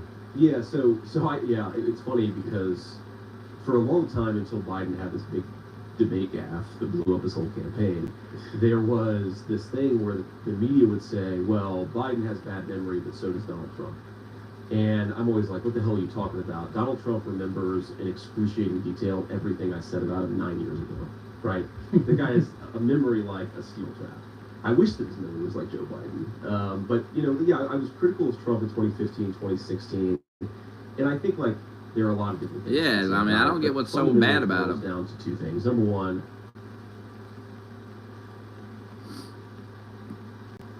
I didn't think he was going to be a great president. I, in fact, thought he was a really good president. Certainly the best president of my lifetime. And so when the facts change, I think thinking people should change their mind, right? Okay, I was wrong about the guy, and he was great. But there's something a little bit deeper, actually, where I kind of learned that the media is so dishonest about Trump that a lot of the things that I thought about him in 2016 weren't just like, you got to change your mind. It's just outright that was false. So, for example, I don't know if you guys remember this, but there was this thing that happened in Charlottesville where white supremacists killed this girl, and very tragic situation. And the media said, well, Trump stood up for the white supremacists. And there was a time in my life where I would have believed the media, what they said about it. And then you go and read the transcript and what he actually said. It's like, wait a second, he actually condemned the white supremacists. He never said that there were very good people on both sides. what he said is that some of the protesters were good people, not like the white supremacists who murdered this girl. And you realize so much of what the media says about this guy is totally dishonest. I think once you accept that frame of mind, you start to think for yourself a little bit. And when I started doing that, I started realizing, one, he's a good president, but two, he's just not the guy. He's not the scary person the media makes him out to be. Yeah, this is like the most sort of concerning thing, I think, as just a person in general, specifically in the United States, is like, where do you actually trust and what do you actually trust? Because there's so much backing from big companies, big tech, where it's like they're invested in one side winning versus the other side losing. And it just becomes this really weird space where you're like, what is actually real? And you yourself even admit to seeing something some way and just taking it for what it was and seeing it change. My question for you is like, as this all progresses, like for example, currently you try to Google the attempt assassination of Donald Trump and it doesn't even come up. Crazy, yeah. And it's like, that's one of the most concerning things. It's crazy. It's like you type in assassination of TRU, and it doesn't autocomplete Trump. It happened 2 weeks ago. And then you look at the biggest donors for like the other side, we're talking about as far as like the Biden-Harris campaign, it's like Google is one of their biggest donors. Yep. So, And that's public. that's public. Oh yeah. Yeah, that's all Google real. is the biggest donor to the Democrat Oh, and their Party. employers are huge donors to the Democrats. I mean, it's. I have friends who work there. I have friends who are involved in the tech sector. Google is a straight up insane company. The people, the senior leadership, the people who run the search algorithms, it is effectively a left-wing propaganda machine. And there are all these other ways you come up to. Sorry to interrupt you. But No, you're right. like this was a thing that I like a couple of years ago when I was doing my Senate campaign. Somebody said, type in, go and Google, can a man get pregnant? And I was like, well, why would I do that? You know, I know the answer to that question. He said, just go do it. You type in Google, I don't know if this is still true, but it was true 2 years ago. Can a man get pregnant? And the first search result is yes, a man can get pregnant. In fact, it happens more often than people think. What? Right? It's a weird company, but it actually, you realize it controls the flow of information in our country. But that's what's scary, because like most people are not going to do like any sort of research or looking in deeper, and they just take it for face value. So it's just kind of like, where do we go from here as technology advances and as like that sort of side of things just becomes more and more powerful? Like, how do we actually know what's real? Well, that's a good question, man. I think part of it is you have to accept, if you're a consumer of information, that everybody's trying to sell you something. There's nothing weird about it. And you can't just assume because you go and Google something it's true. You can't assume because you go and watch something at YouTube or go and watch something, maybe even a Rumble. Like, no, you have to sort of think for yourself. You have to assume that somebody's trying to filter their own bias and put it into something that you're consuming. And that's kind of the attitude that I take towards news. And you just have to, as much as possible, think for yourself. I actually think it's better now than it was 5 years ago. Because Google's still crazy, but now people are watching podcasts like yours. I mean, millions of people watching your podcast, right? So just this movement of people thinking for themselves, I think, is a much bigger deal, and it's changed the way we consume information. And we just have to keep on going down that pathway, being skeptical, thinking for yourself, consuming alternative sources of information, and that's probably how you break the fever. But it is a problem, right? Yeah. I mean, to give you another example of Google, right? So what do you think is the biggest email client in the world? It's probably Gmail. In fact, I'm almost certain it's Gmail. Yeah. But I use Gmail, so I'm not criticizing. But one of the main ways we fundraise for political campaigns in our country, I don't know how they do it in Canada, but you send text messages, right? You send emails. Well, let's say that Google filtered 90% of the Republican fundraising emails into spam, but only filtered 10% of the Democrat fundraising emails into spam. Well, the Democrats are going to raise way more money. That's not hypothetical. That is exactly what happened. In fact, I've actually tried to file a lawsuit against Google to try to get that changed. But there are all of these weird, subtle ways where Google and companies like it try to control the flow of information. And I think the long-term solution, just one more thing on this, is we have to promote a culture of technology innovation where new companies can take on the big guys. Because in Silicon Valley, the big tech companies, they're all crazy. Right? They're all dominated by insane people. Whereas the little tech companies, the upstarts, right, the Bitcoin guys and the AI guys, a lot of them are a lot more rational and a lot more independent. Maybe they're libertarian, maybe they're liberal, but they at least think for themselves. We got to empower them to try to take on the big incumbents, and that's one of the things these guys try to prevent. Alright guys, gonna interrupt the pod really quick. I want to let you guys know about my favorite healthy snack, board jerky. Alright, you guys know, you've seen me. I'm trying to be a little more healthy these days. I was getting too many comments, you guys telling me I look pregnant and shit. I was staying up all night crying. So now I'm into healthy snacks, and board jerky is one of my favorites. This jerky, if you guys try it, I don't even have to say it, try it for yourself. The quality of the jerky is absolutely unbelievable. And I'm a big jerky guy, and this jerky is by far the best. I'm traveling a lot all the time, so I always have board jerky on me when I get hungry. There's 4 different flavors. My favorite's the original. The macros are unbelievable. There's lots and lots of protein. So it's just a great healthy snack. Keep the barrel in check. But yeah, trust me, if you guys like jerky, try this out. When you try it, you'll thank me. It's available on Amazon.com. The reviews are going through the roof. Everybody loves it. So go to Amazon.com right now. Give board jerky out a try. Keep it in your gym bags. Keep it in your backpacks. This is my favorite healthy snack. It's on me all the time. Amazon.com. Board jerky. Let's get back on the pod. Yeah. Is it going to be hard?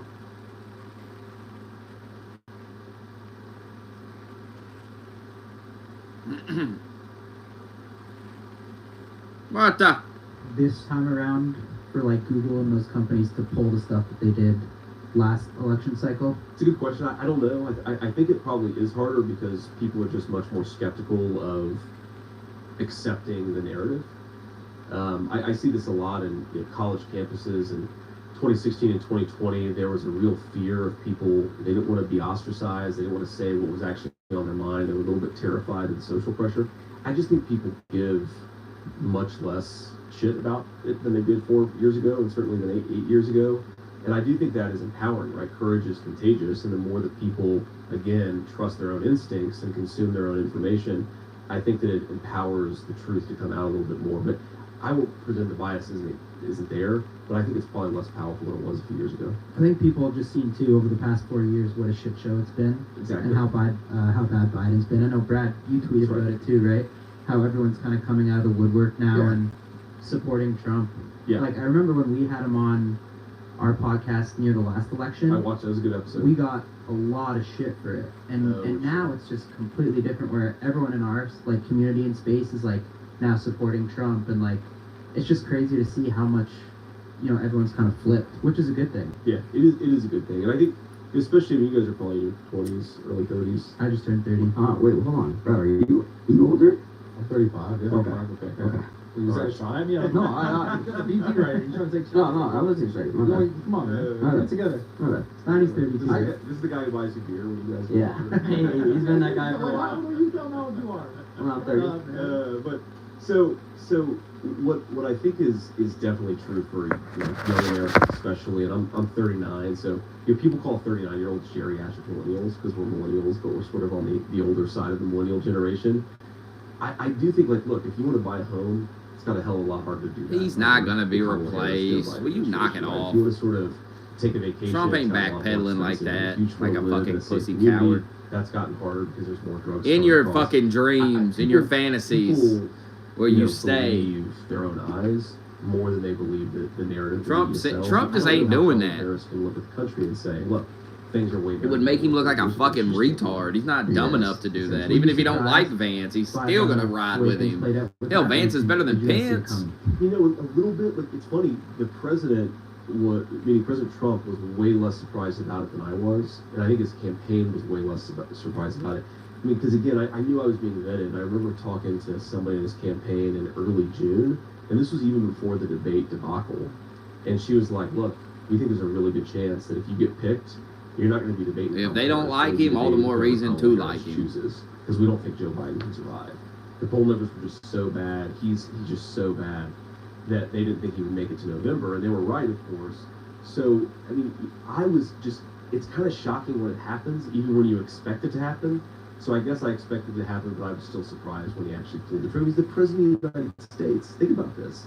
And he just sent a letter out one day and said, I'm not running for president anymore. That's never happened in the lifetime of any person in this room. Yeah. Also, is that even legal? Like the way that, because I'm reading a bunch of weird. I'm reading a bunch of stuff, and it's like, didn't they just bypass they're supposed to be the party for democracy. Yes, and this they is kind of important. just This is a very bypass. important point. Yeah, I They agree. bypass like the total Yeah, no. democratic process. Well, because they sit on a side and they say that, you know, Donald Trump is against democracy. Yeah. But they're also now they held someone long enough to pass up where they could actually vote for a new kind of like nominee, and then they just picked who they wanted. Exactly. So there's actually no democracy in that. Not at all. And 14 million people, look, it's not my party and I wouldn't have voted for him, but 14 million people voted for him to be the nominee of the Democratic Party. Yes. How many people have voted for Kamala Harris to be the nominee of the Democratic Party? None. Zero. Yeah. Not a single person. So it's funny, they accuse me of Donald Trump of being threats to democracy. Like, Trump is the most popular person in the party. He still ran through the primary process because that's what you have to do. Right? You have to persuade voters that you're the guy. That's kind of how this system works. And basically what happened is Barack Obama, the Clinton family, and a few billionaires got in a room together and said, hey, this guy's political dead weight, let's throw him overboard. And that's really creepy if you think about it, but then you realize he's the president of the United States. And it kind of makes you question, what is the real power center in this country? Yeah, If unelected a few officials. billionaires and a few unelected officials can throw the president overboard. I think, you know, I've tried to make this argument to Democrats, is look, if you are uncomfortable by how this process shaked out and you feel kind of insulted as a voter, vote for Republicans. You may not agree with us on everything, but at least in our party, we believe you should have to persuade people, not try to run this corrupt process in the background. It's weird how it's always it's weird. I don't know. It's like these are the bad people, but they're doing the bad things. That's right. It's interesting. You know what I've It noticed? is interesting.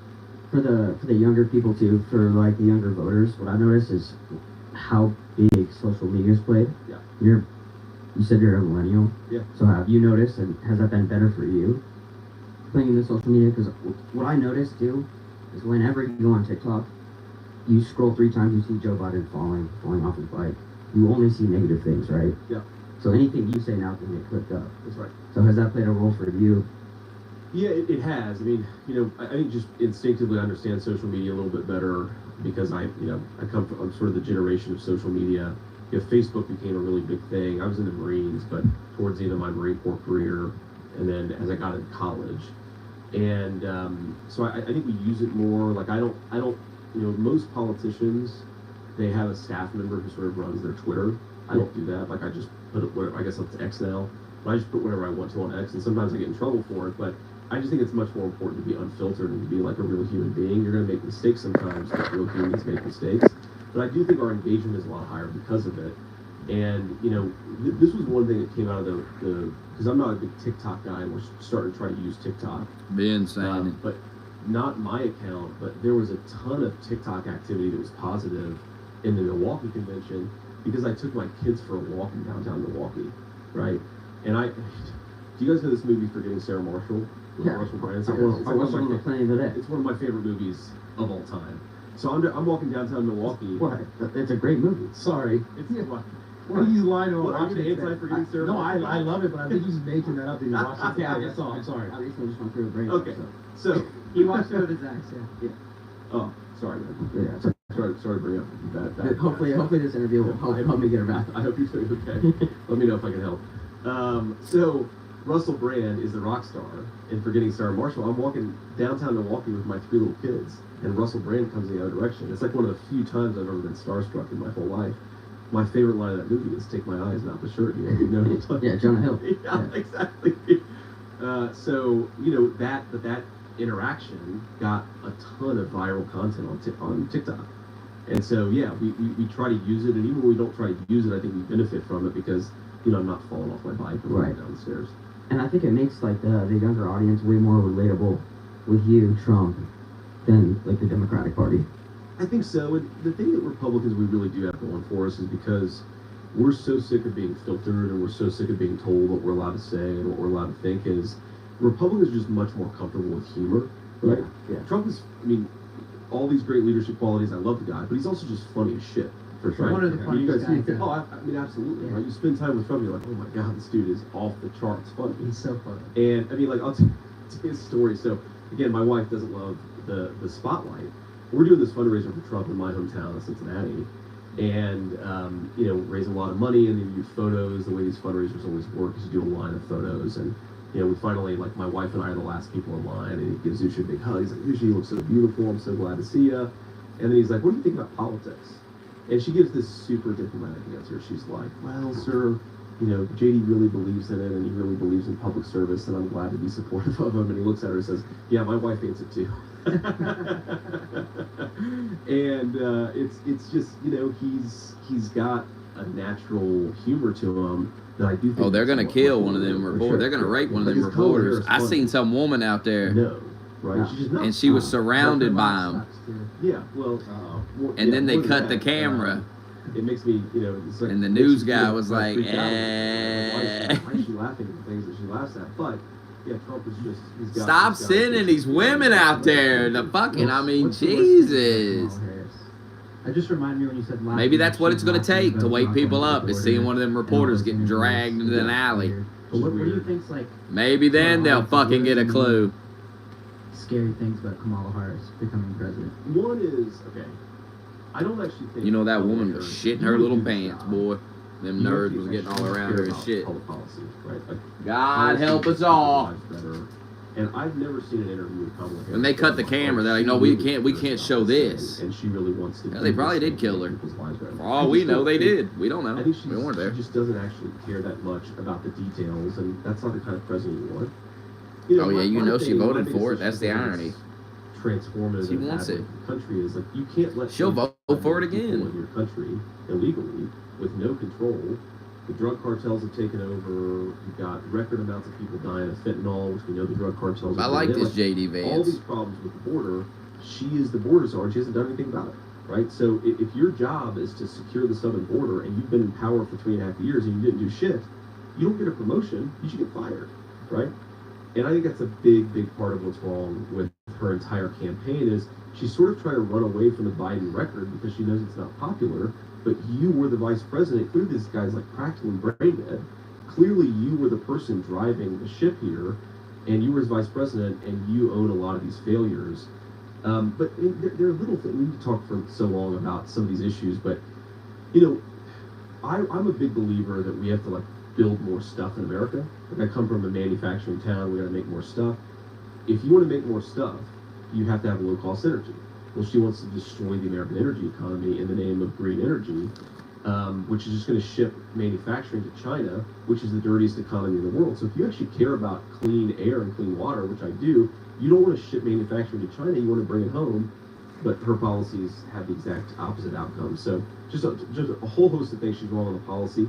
There's something the media doesn't pick up on that I think should become a bigger issue is staff turnover goes to whether you can get good people to work in your government, right? The presidency is too big for any one person. You make the big decisions, but you need people to work for you. She has 92% staff turnover. How can you staff a government if 92% of the people who work for you don't want to work for you? That's a bad thing. Meaning people are like quitting the administration? Yes. Is there any, During the last 4 years? People who work for her, correct. 92% Just over turnover, yeah. her. has there been any like rationale or why that's happened? You know, I've heard different stories, and I don't put much stock in what I read in the media. I mean, what I've heard is that she's just like yells at people a lot. She's mean. She's kind of insecure, and you combine insecure with mean. Like you can do one of those two things maybe and be a decent boss, but you can't do both of them. But I don't know. I just know that the data is the data, and she has really bad staff turnover. Oh, come on. But we need good people. Like, I'm a Republican. I don't want her to win. But if she wins, you need good people to actually work in the government. And I think it's going to be a problem if she wins. Going back to X, wanted to ask, what's your relationship with Elon Musk? Yeah, so, you know, I knew it back in my tech days. I knew Peter Thiel is a very good friend of mine. And Peter and Elon sort of got their start in Silicon Valley together. And so I kind of knew Elon a little bit through Peter. And then, you know, Elon, not all that different from me, has had a bit of a political awakening over the last few years. I think like a lot of us is just looking around and saying, this is too crazy, what happened to common sense? And I think that's why he bought X. Like I actually think it was, you know, who knows if he'll ever make any money over it, but he wanted to buy X to ensure that there was actually a place for free speech on the internet. And he believed that was important because he recognized that people's opinions were being censored by the Googles and the Facebooks of the world. So I don't know him super well, But we hang out, we text every now and then, and we sort of bounce ideas. He's a very funny guy. I don't think the people, the media realizes this, but something about Elon that I care about. I don't know if anybody else cares about it, but one of my big things is I think way too much of the modern economy is kind of fake. Like if you look at Google, like what is Google's actual business? Google sells digital advertisements based on the search results, right? Yeah. What is Facebook's business model? To sell digital advertisements. I have no idea based what on that how is. people use Facebook. Elon is building rockets that go to the moon and Mars, right? He's building a real business. And I love that you have an entrepreneur like that who's kind of in the old American model of like Howard Hughes of I'm going to build really cool shit that goes to space. And I think it's really inspiring to people that he's not just like trying to sell targeted ads to a smaller and smaller slice of the country. He's trying to build big things. He's building whether it's solar panels or electric cars or rockets, or he's trying to connect the entire world through satellite internet. He's just doing a lot of cool stuff. And it's harder to do that stuff. He's got to deal with regulators in Washington, and people come after you. But I think it's much more productive, and it's a lot cooler. I have a question about just obviously running and being in politics. Do you take what sometimes the media says about you personally? Like I don't know if you saw that there was like a whole clip of like people calling you weird. Did you see that? It was like a clip of like. I certainly know the Kamala campaign wants to call me weird. Yeah, but I'm wondering why that word, and because like it was like clipped on like 1,000 different media outlets, like they were all using the same word. Yeah, I mean, I don't know if it's like something they focus grouped and decided to push on us. I mean, like I'm a pretty normal guy. I've got a wife and kids, and I like to hang out and watch football, and I care about this stuff because I care about the country. Yeah. My attitude on this is, my best guess. This is just a total guess, is that her campaign is run by a lot of like 24-year-old social media interns who maybe were bullied in school, and so now they decided they're going to do the same thing. They're going to take that like attitude of the middle school social scene and try to run a campaign on it. I just don't think most Americans buy it or care. Yeah. But they're certainly pushing it. I'm certainly aware of it. But my attitude is like I'm just going to be who I am, and if they want to attack me for whatever they're going to attack me on, that's fine. You just gotta kind of power through it and do your thing. Yeah. She's been attacked for a lot too. Yeah, I mean it's funny. It's like the people who call me weird want to give like hormone therapies and sterilize 9-year-olds. Like I get a lot weirder than me just like living a normal life with my kids and my wife. But this is what they do. I think is they latch onto a message and they try to sell it even if it's fake. And I think again to get back to something Trump said. We were talking about Trump earlier. Is Trump's superpower in politics is he just doesn't give a shit, right? He doesn't care what they say about him. He's going to be himself. He's going to tell jokes. He's going to say things that drive some people off the wall, but then when you actually listen to what he said, he's like, oh yeah, that makes a lot of sense. I think that if you're going to be in politics and social media age, you've got to kind of have a thick skin and just do what you need to do. And they'll dig up anything from your history. I've learned that the hard way the last few days, man. Let's see how much sugar is in the leading hard iced teas. The competition has 20 grams of sugar per can, and there's 12 cans in the case, which comes to 240 grams. Let's measure that. So that's 69 sugar cubes per case. Instead, Happy Dad hard iced tea has 1 gram of sugar per can, or only 12 grams of sugar for the entire case. That's only 3 sugar cubes. Drink Happy Dad hard iced tea, and don't feel guilty about it.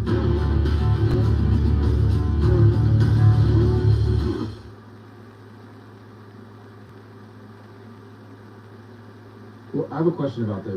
Before this question, we were talking about like the sterilizing of kids and all this stuff. Like, what do you think the actual purpose of that shit is? I don't know, man. Like, what would the? Yeah, I mean, it's funny. I had a friend from law school. I got into a big argument about this with a few years ago, and we're basically not friends anymore, which is sad because I love this person.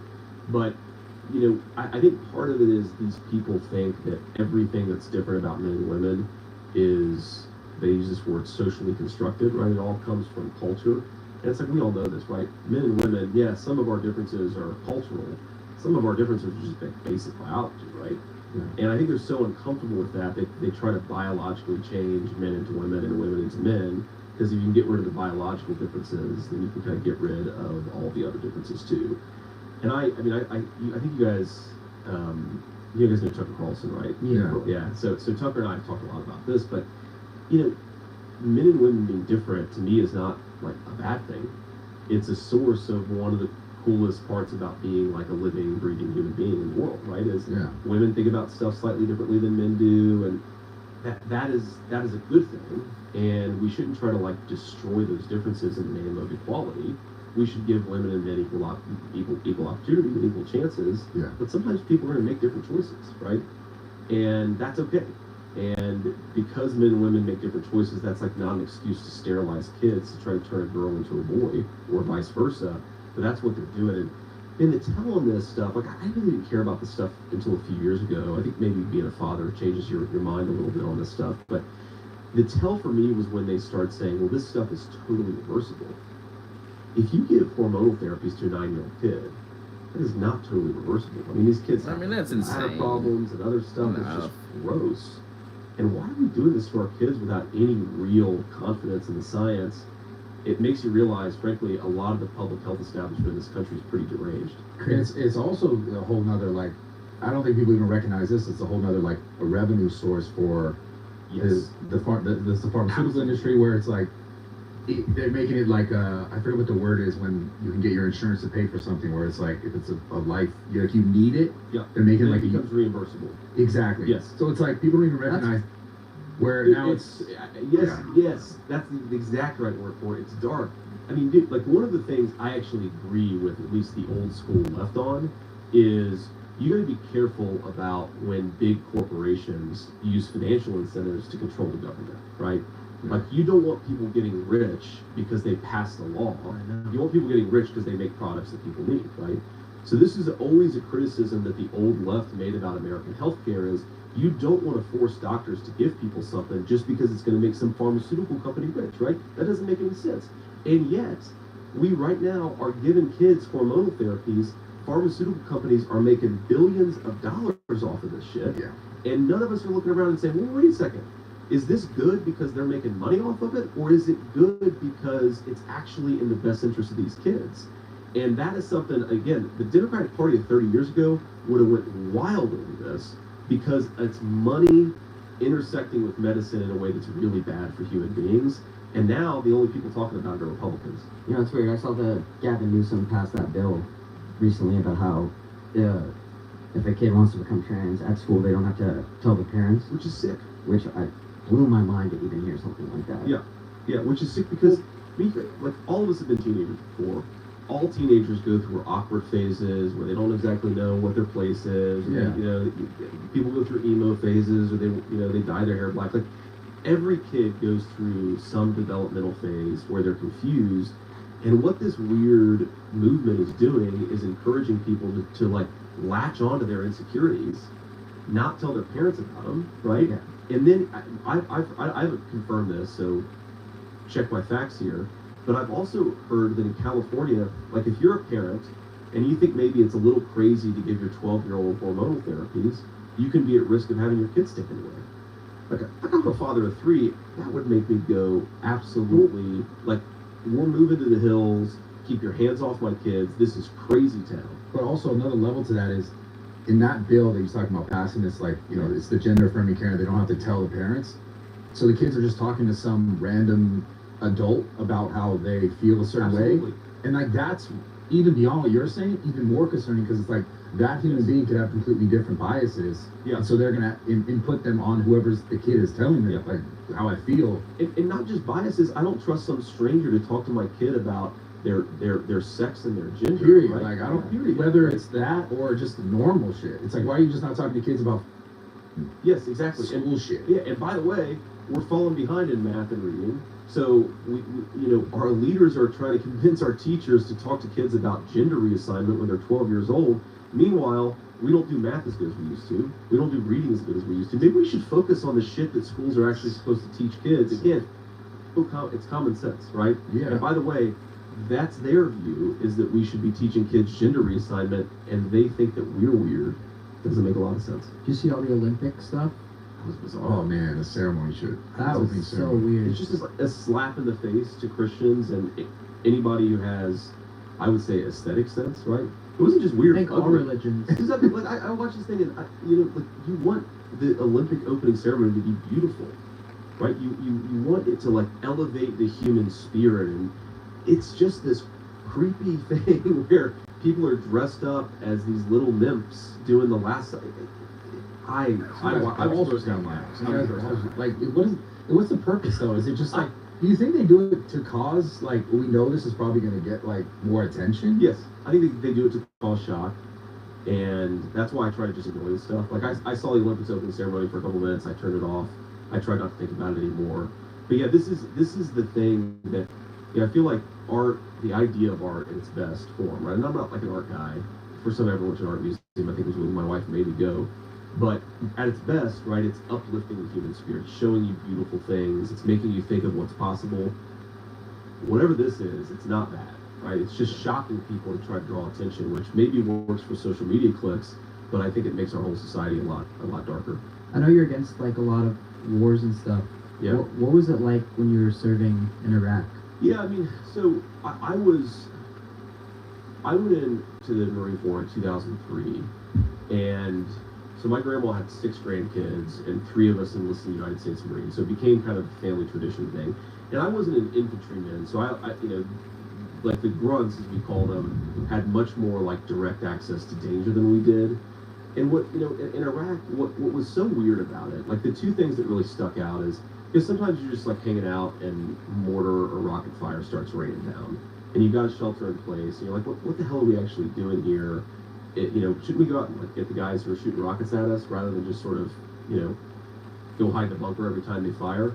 That was one thing. The second thing that was really weird is they had me do security for the Iraqi poll workers, because you guys are probably too young to remember this, but 2005 was the big Iraqi parliamentary elections.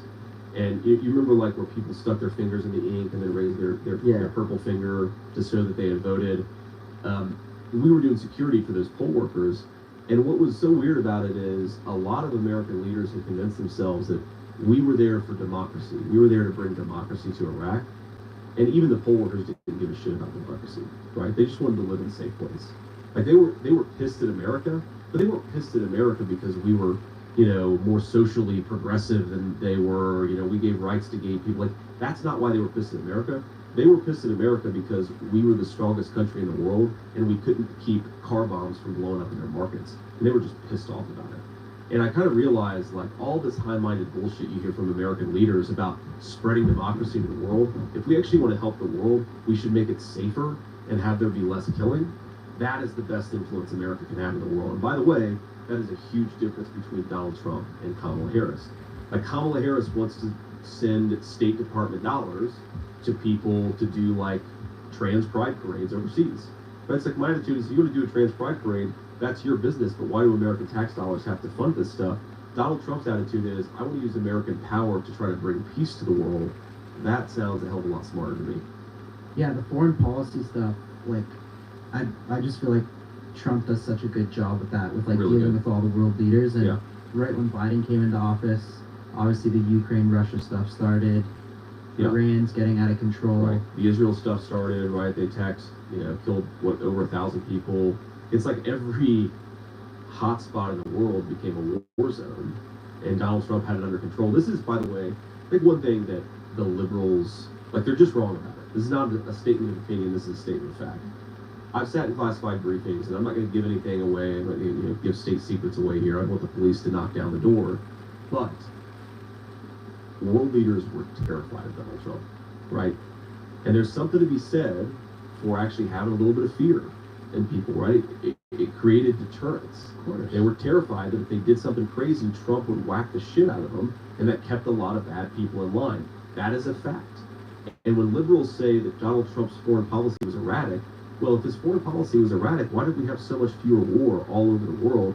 It doesn't make an ounce of sense. Yeah, I was at the RNC too, and Nice. one thing that was really tough to watch was when they brought all the Gold Star Man, it's so families sad. on stage, and I obviously knew what a shit show the Afghanistan pullout was, but just hearing it from those families Yeah. was like really heartbreaking to hear all that stuff. It's so heartbreaking, and these are really the best of us.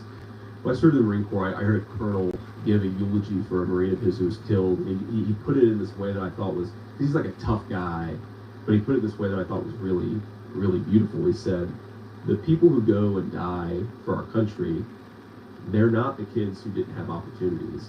They're the smartest, the best looking, the most patriotic. They're the very best of us. And losing 13 of those kids for nothing, just because of pure stupidity from our leadership, is the most, it's maybe the most ridiculous mistake of the Biden administration. And Kamala Harris ought to own it, but of course she doesn't. And just how he never mentioned their names, and during the ceremony he's like looking at his watch. Like it's actually like hard to believe. It's really sick. It's really sick. And you realize, like, the guy, Biden, people try to say he's a great guy. I don't know him super well. I do not think Biden is a great guy. I actually think Biden is a bad dude. And we're just seeing him sort of fall into, mental disrepair. But he was never a good dude. He was always what you see. The kind of guy who lets people die and then doesn't mention their name and stares at his watch when you're trying to memorialize these guys. That's just unfortunately who he is. Well, I think you got to get going to this rally, which I think we're going to come with you. But one more question: who do you think that is going to be the VP on the other side? I don't know, man. There's a lot of rumor there's going to be this guy Tim Walz, who's a governor from Minnesota. I don't know anything about him. He seems really angry. There's a lot of talk there's going to be this guy Josh Shapiro from Pennsylvania, who, I've seen this couple clips of him talking. He talks like Barack Obama. It's like if I did try to do a really bad impression of Barack Obama, that's what it would sound like. Is this guy Josh Shapiro from Pennsylvania? Yeah, go watch a clip of his and tell me if you agree with me. And then there's a bunch of other names out there. My attitude is it doesn't really care. As much as doesn't really matter. As much as this is a hit to my ego, people are going to vote primarily for Donald Trump or for Kamala Harris. That's the way these things go. And I think my job over the next few months is to just drive home the message that Kamala Harris has been a bad vice president, she'd be a worse president, and that's the message I'm going to take to the American people. Awesome. Well, thank you so much. Thank you. Appreciate it so much. We're going to be using our platform to tell everyone to get out there and vote for sure. That's one thing. Because we know there's a lot of enthusiasm, but everybody's got to go vote. Awesome. Thank you guys. Yes, get out there, vote by November, vote for Donald Trump. Thank you guys. Thank you. I mean, even the vice presidential candidate is better than Kamala Harris. Kamala Harris sucks. Imagine her on there. She'd been cackling and shit. Good Lord.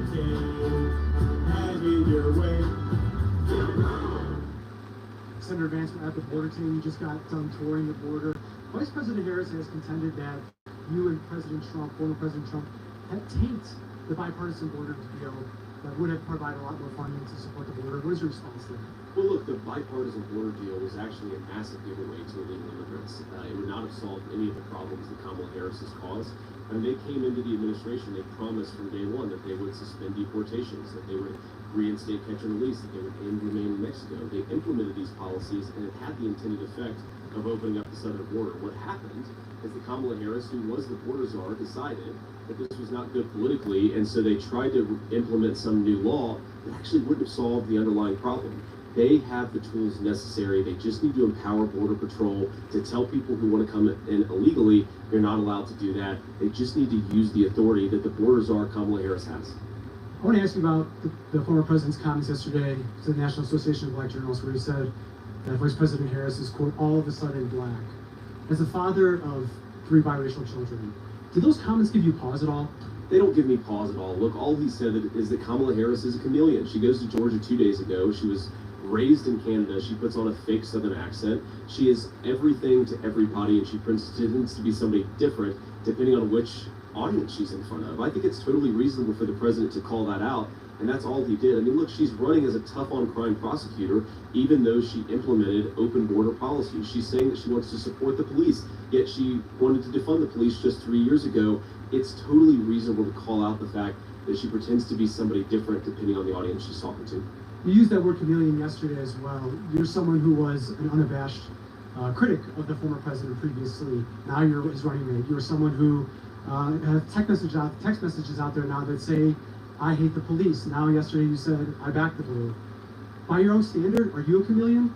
Look, I criticized Donald Trump 10 years ago, and we've talked about it, and I've made a good argument to the American people about why I think he was a great president and why I think he deserves re-election. That's different than going to Georgia 2 days ago and putting on a fake Southern accent when we were raised in Canada. So I think it's totally reasonable to change your mind. Has Kamala Harris stood for a tough debate with you and explained why she wanted to ban fracking and now she doesn't, or why she wanted to defund the police and now she doesn't, or why she wanted to open the border but now she doesn't?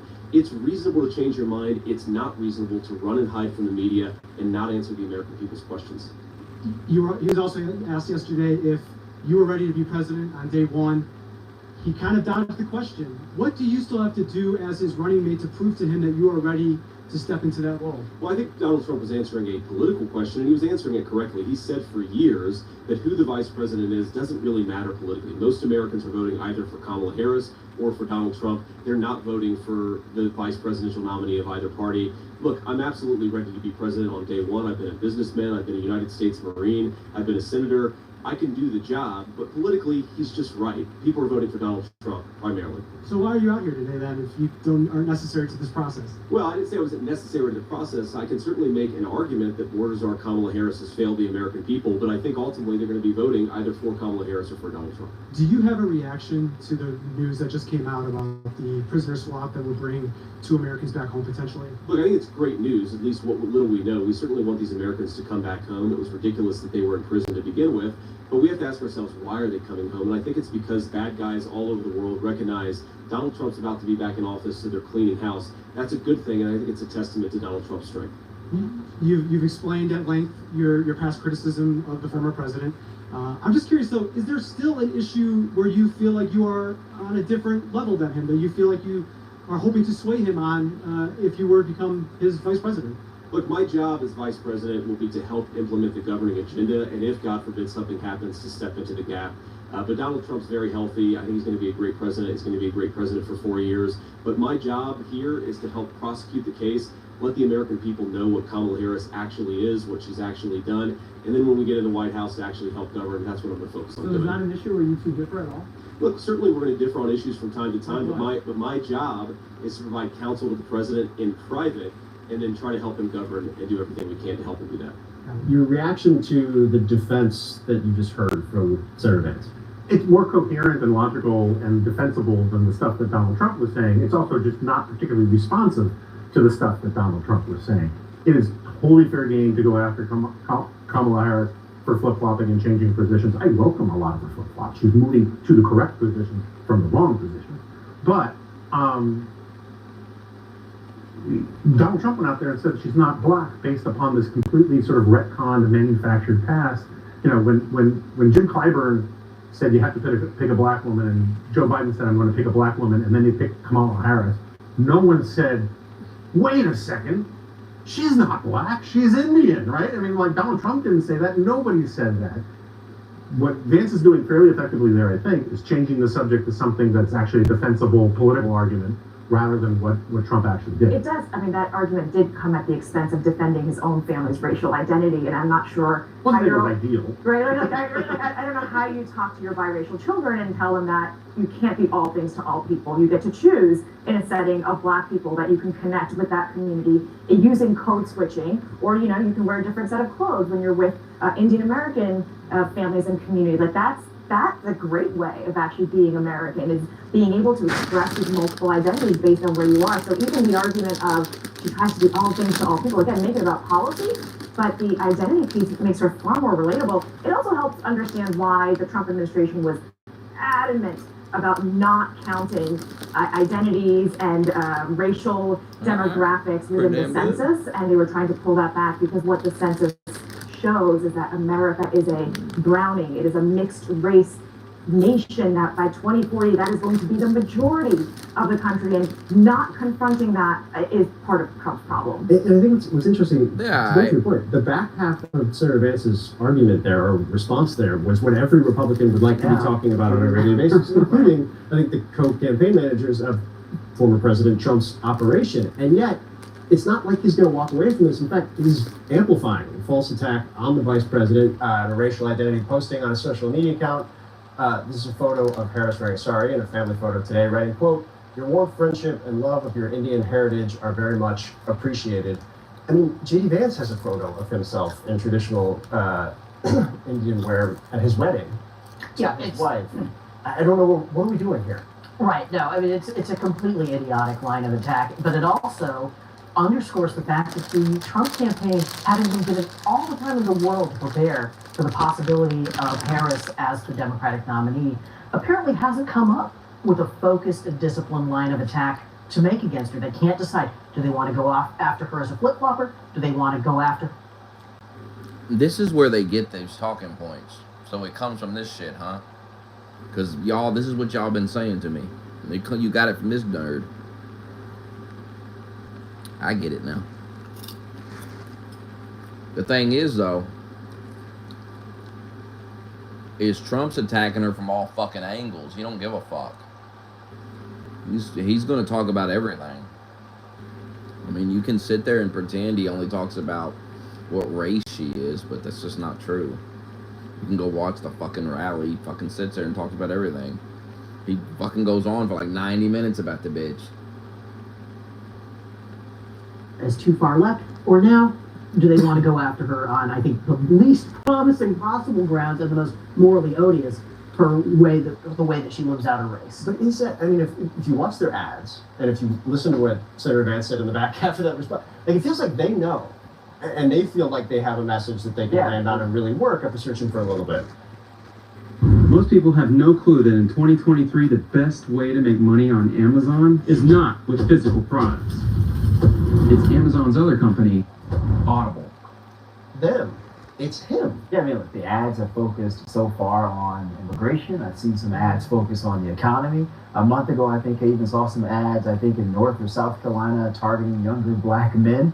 So the campaign, from an operational perspective, I would argue they're doing everything right. It's got the discrete issues. It does. The candidate, the guy at the top. Not just.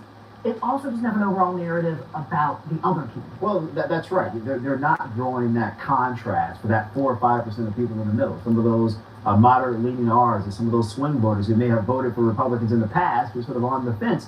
The more you racialize this, in my opinion, I think you push those individuals further away. You look at some of the metrics so far. Kamala Harris is slowly improving. So 90-plus days to go. She can continue to steadily increase those numbers. And I think if you're not drawing the contrast, you're not talking about the issues, economy, immigration, cost of living from a Republican perspective, and begging that question about, well, why is she flip-flopping all over the place? Yeah. You're not winning, Phil. Right? You know, and one thing we've seen, when we see this with Vance, you can go out and say, well, actually, Trump meant to say this. We saw this all during... It's like 4 years of covering Congress. And then going to come back and say the thing he actually said again.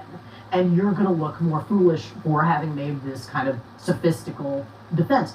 Meanwhile, Kamala Harris, I think, loves this story. I don't think that she has any her difficulty. entire answer was, come say it to my face, which plays into the whole debate her argument. Like then say it to her face. This is the story the Democrats are eager to have stay in the news. Can I ask you real quick though before we go?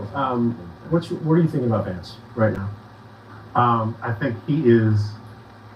I think there's a reason. If all vice presidents have to be loyal to the top of the ticket, considering all the talk about how Trump wants to dump him and is really angry, he's really got to be loyal to the ticket in a lot of ways. And I think he's just generally, he's the first unsuccessful VP rollout since '72. Yeah, and we'll see. There's a lot of time left. Yeah. Who knows? But he's been defined on some level. I wasn't really expecting. All right, guys, thank you very much. All right, I'm gonna go to bed. We'll finish this when I get up. Good night.